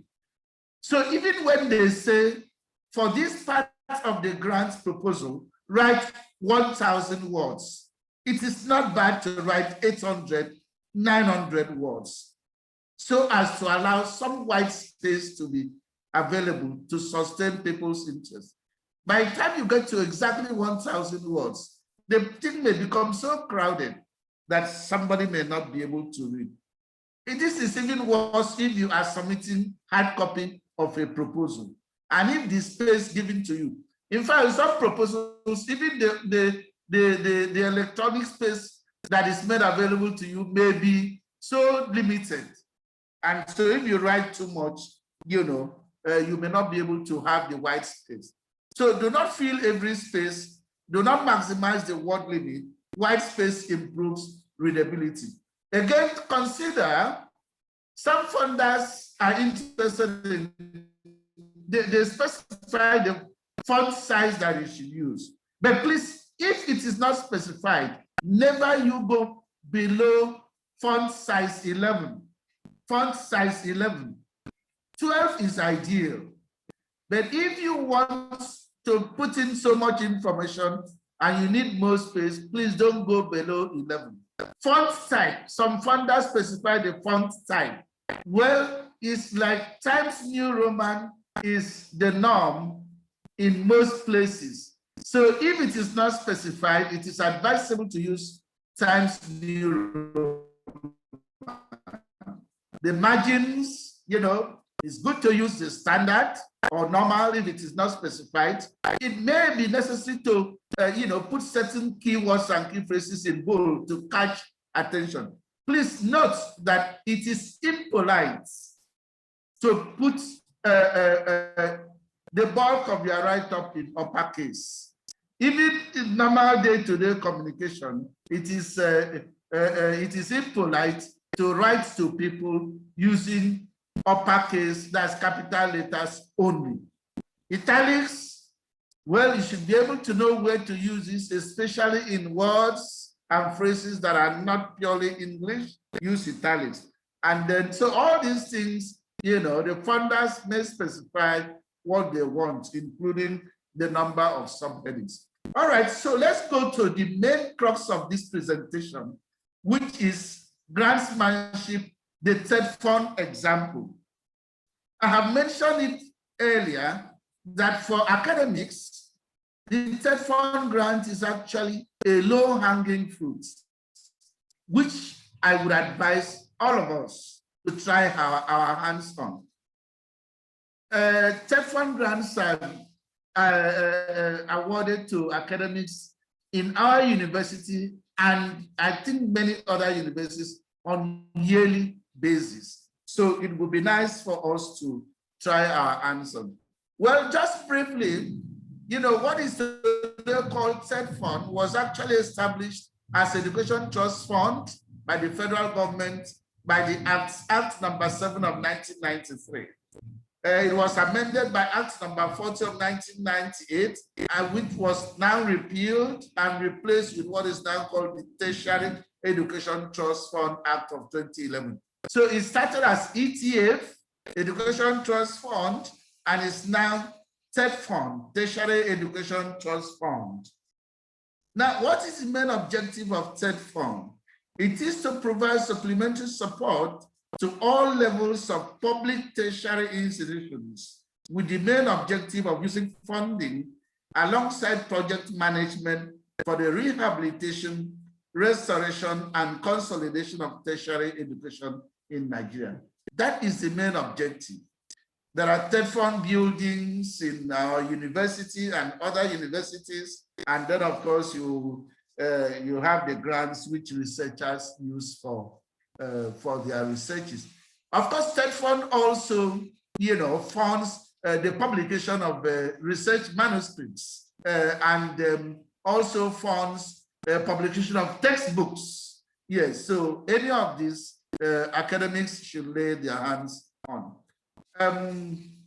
Well, so what is in it for the non-academics? Of course, collaboration. You can collaborate with the academics, and possibly become partners in executing these grants. Well, so it also provides essential physical infrastructure for teaching and learning. Like I've said before, there are buildings there that are TED Fund supported buildings, institutional material and equipment. So they also provide equipment, research and publications, and then academic staff training and development. There are TED Fund, grants to universities for staff training. So people who want to have further degrees and they are in academics can actually, access these funds. All right, so there are, for research purposes, there are basically two types of TED Fund grants. The first one is the institution-based research fund, IBRF, and the second one is the National Research Fund, NRF. I will keep repeating that these are that TED Fund grants are low-hanging fruits, and we should all try our hands on them. Now, what is really the difference between the two? The institution-based research funds are very easy to access. The maximum allowed is 2 million naira. It is easy to access because once you submit your proposal to your institution and the committee of your institution meets and assesses your proposal and deems your proposal to be good for funding, all they will do is to make recommendation to TED Fund. And TED Fund is not likely to say no, because your institution has assessed your proposal and deemed it fundable. And again, every year, our university awards several institution-based research funds. I should mention that about a month or so ago, 3 weeks or 1 month ago, there was information placed in the in several social media, including the MD Khan WhatsApp forum, asking lecturers to apply for institution-based research, the TED Fund institution-based research grant.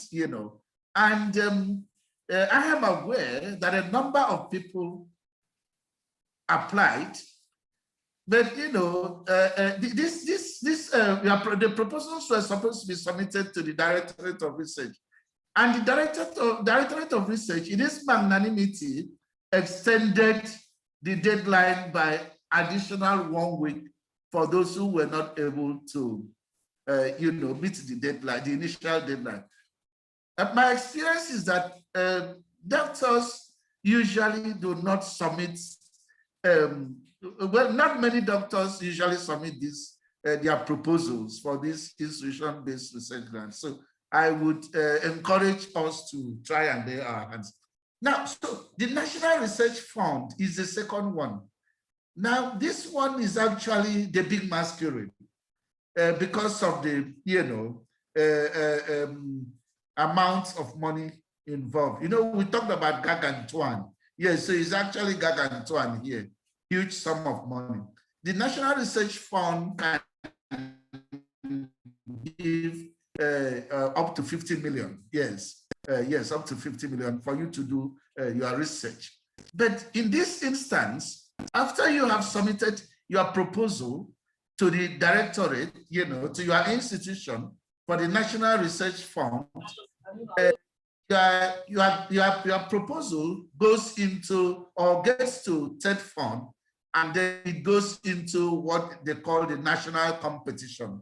It will compete with others. So they will assess it alongside with other people who have applied for the National Research Fund. So that means that the assessment in this instance doesn't just stop at the level of your institution. Of course, your institution would have done the initial assessment where you submit a proposal for the National Research Fund. They would have done the initial assessment to see whether this, because you're actually representing your institution, so they need to be sure that this type of proposal is good enough to represent the institution. So they will now send it to third fund, and then third fund is going to get, NRF proposals from other institutions and then look at them. So that's the competition. And so if third fund deems your National Research Fund proposal to be fundable, they will invite you. They usually will invite the principal investigator and another member of the research team to come to Abuja to defend that proposal.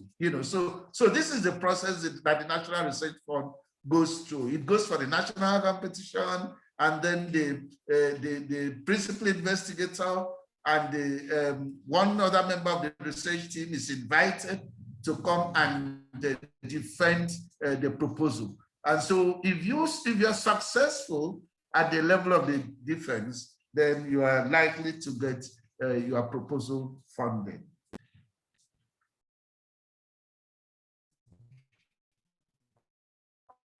All right. Sorry, categories. So now for the National Research Fund,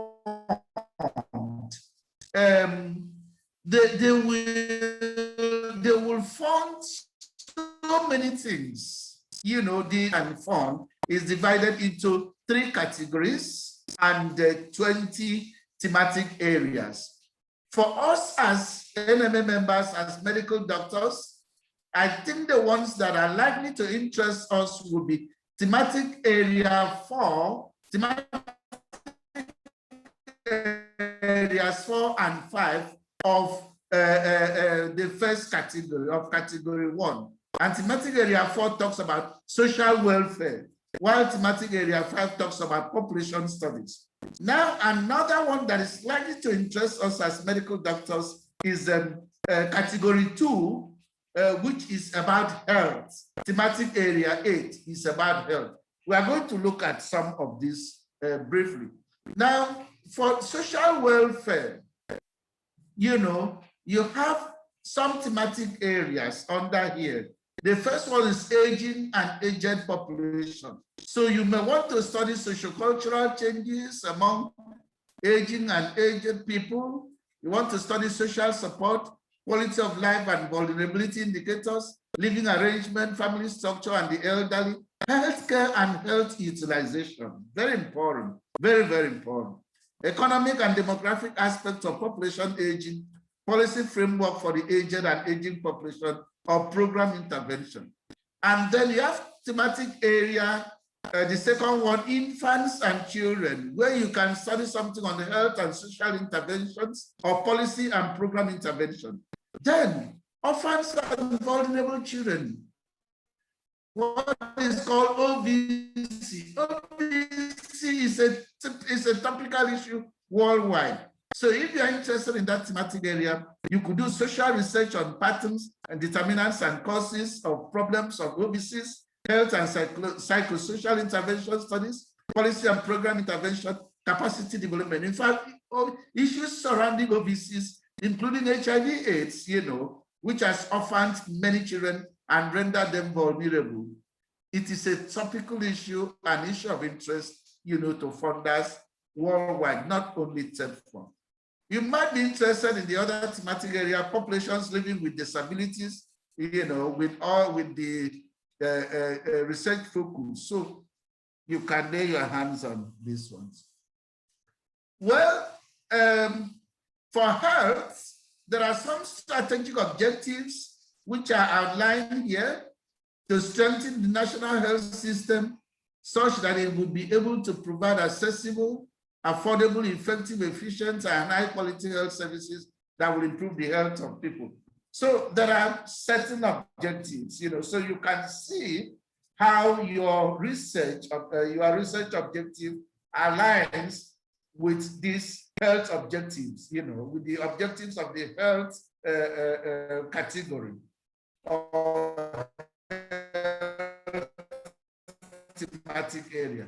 To utilize research to inform policy, very important, programming, improve health, achieve national and international development goals as they relate to health and contribute to the global knowledge platform. So these are all issues that should interest us as doctors, So you can look at this strategic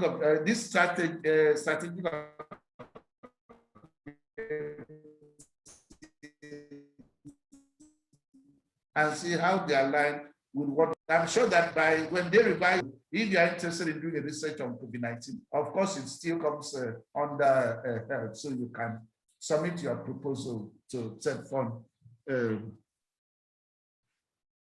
All right, well, so still this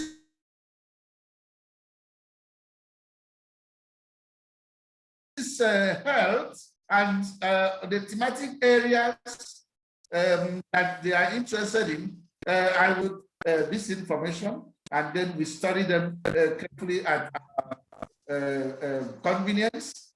So all these are the thematic areas and then the research focus. Many of them, I'm sure that there are areas here that interest most of us. People might want to study infectious diseases, chronic conditions, epidemiologic diseases, and all this. COVID-19 could fall into this. There is also maternal and child health care, so there are areas covered, which I think, we can try to lay our hands on. There is also social and behavioral research, which has a number of research focus, including gender issues, which is also a topical. Domestic violence is there. People are now talking about sexual and gender-based violence, so this can come under that.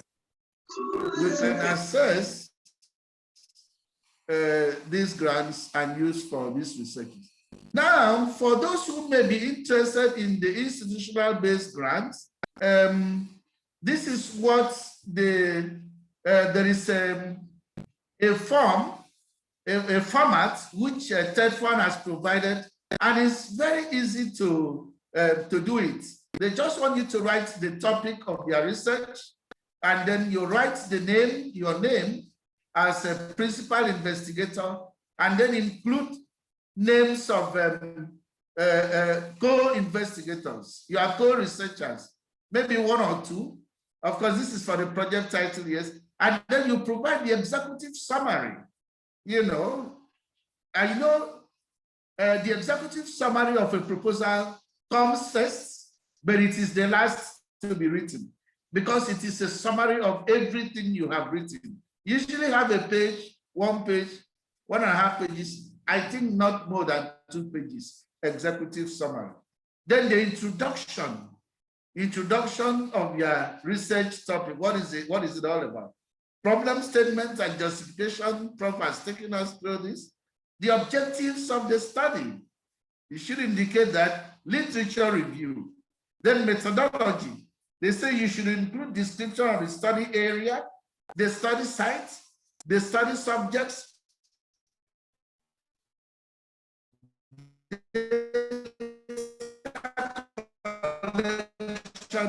and data analysis, all in the form. Sorry. Well, there is still I don't know why this is not moving, but there is another part of it, which is sorry, let me see how I can. Good.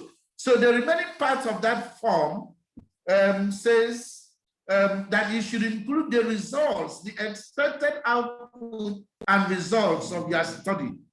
You know, what is the output? The output might be something like, you know, what knowledge change, what knowledge or what gap do you think your study will identify? You know, for instance, if it's just a cross-sectional study.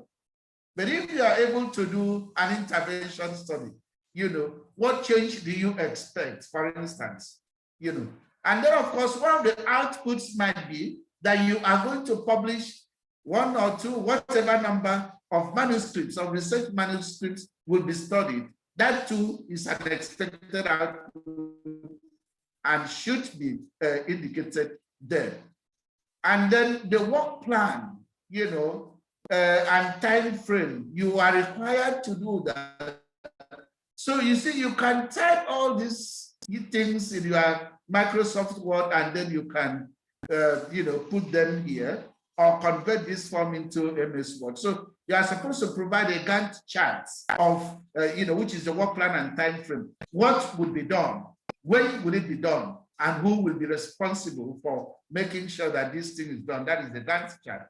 And then the budget. They say provide a budget breakdown by activity and line item. So you provide a budget, you know. This is usually where some people may not have strength in writing budgets. If you don't have strength, there are people that have some strength in writing budgets, and you can collaborate with them, you know, in writing your grant proposal. References, very, very important. This is an academic document you are writing, and since all the things you have written there are not your own idea, you need to reference where the ideas came from. Okay, so the last part of that form is that you, the principal researcher or principal investigator, will append your signature, and then your head of department will append their signature, and then the signature of the chairman of the institutional committee on research will also append. Then the head of the institution will append a signature.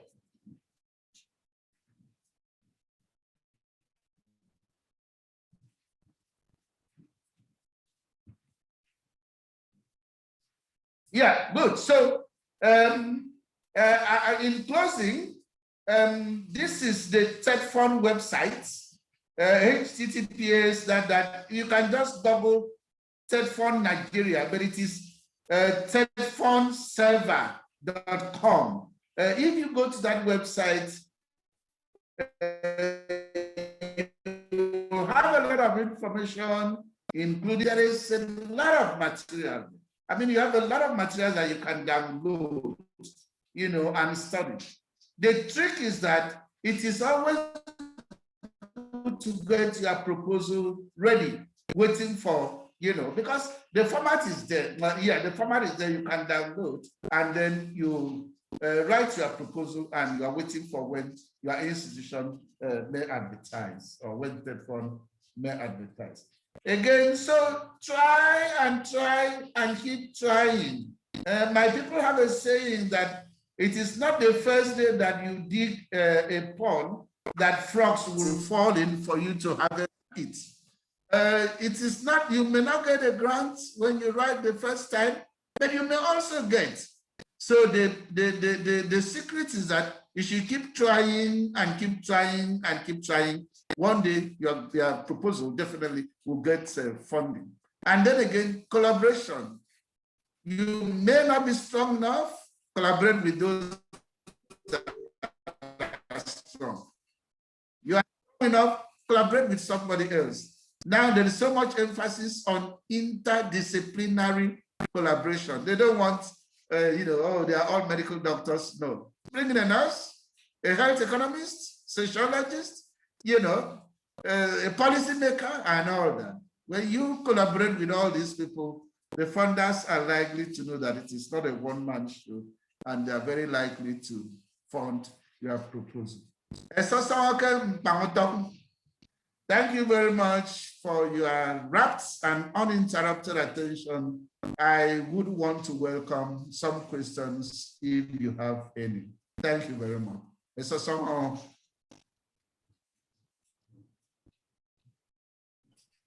Thank you very much, sir, for that wonderful lecture. We really appreciate you. On behalf of the chairman of NMA Cross River State and the other members, we appreciate this wonderful lecture.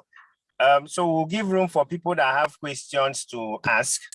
So if you have any question, you can either put it on the chat box or you raise your hand and ask the question.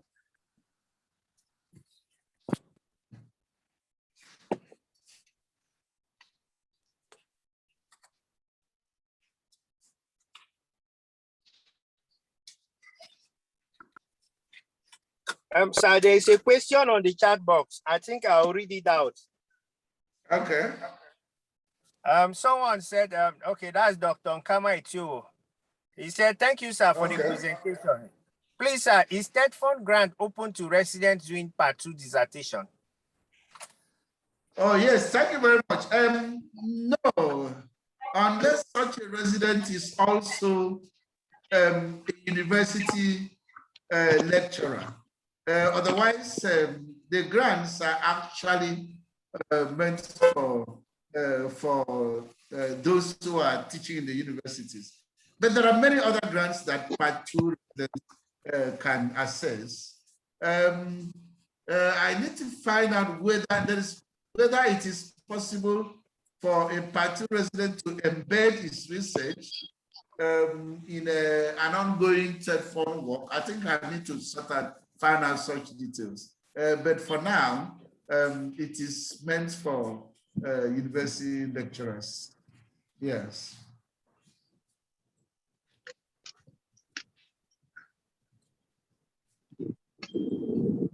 Any other question, please?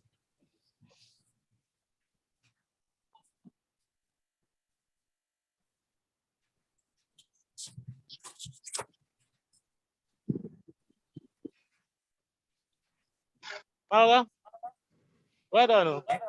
Anyone with a question? Yeah. Good afternoon, sir. Give me a system. Good afternoon, sir.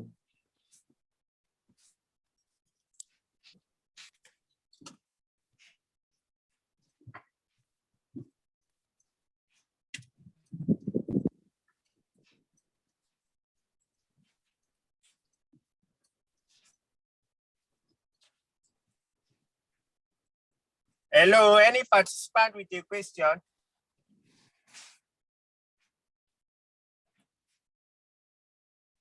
Well, it seems those that had the questions have asked them, and maybe the lecture was fully understood.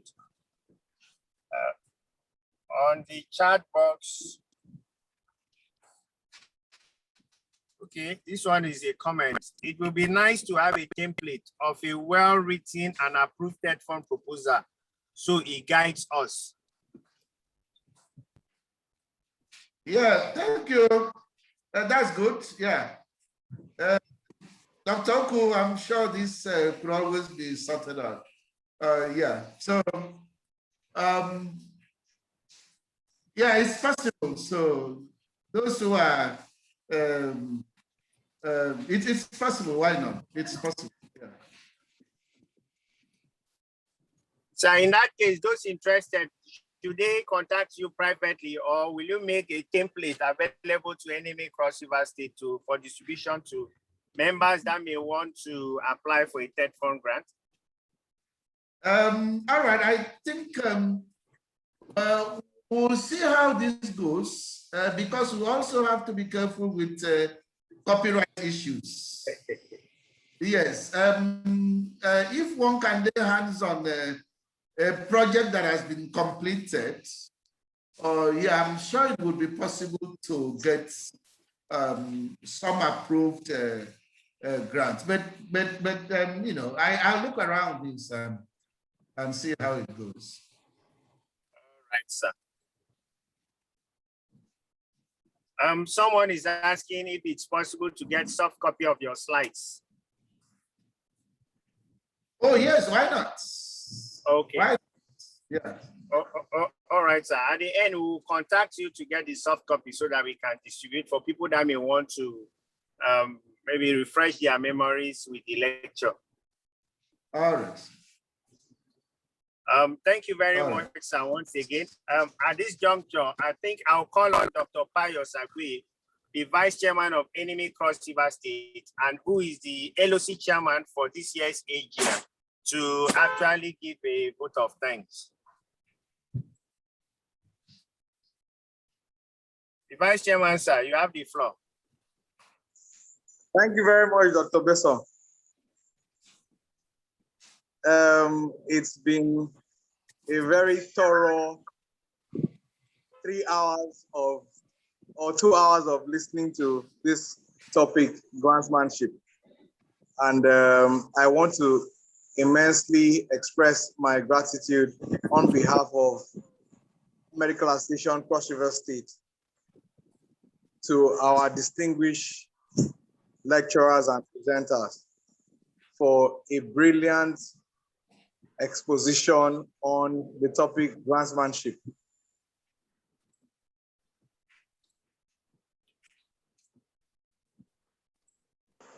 We would always enlist your help whenever it's to you. Thank you very much. I also want to thank the entire audience for paying attention and also being engaging by asking all the right questions. It's our desire that we would get hard copies and soft copies of these presentations and get them across to every person that's interested. Thank you all once again. We're grateful. Thank you very much, sir. Just before we log out, I just want to remind us about the activities for tomorrow. We've started very strongly. Tomorrow is the opening ceremony. It will take place at the NMA Secretariat Complex, somewhere around the Parliamentary Extension. For those of you who are in town, please, we are calling on all of you to be present at the auditorium. We have a lot in stock for you. You know the dignitaries who've invited, the flyers have gone out, the posters have been hung, and all the information necessary has been disseminated. So we look forward to having all of you tomorrow in our ultramodern auditorium, the NMA House Calabar. So see all of you tomorrow. The time is 11 a.m. And we want to let you know that there is a prize or a gift for the first 150 persons that will come into the hall. And this gift will be given strictly on first come and first served basis. And there won't be any collection of gift by proxy. So you will not come and write maybe the name of your friend on the attendance sheet and you'll be expecting to collect the gift on behalf of the person. No, you collect it in person. So once again, on behalf of the LOC, I want to thank all of you for participating in today's lecture. We look forward to more of this as the week unfolds. Thank you and bye-bye from this end.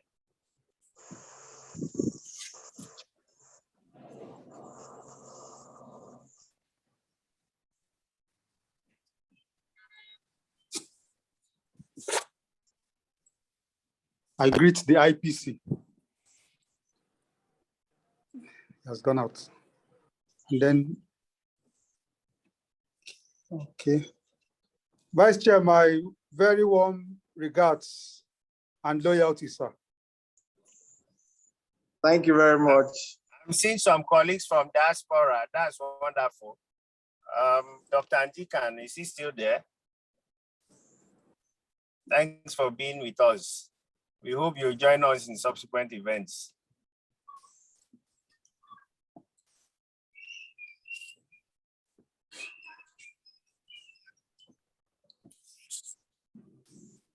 All right, at this juncture, I think I'll end the meeting. Bye-bye, everyone.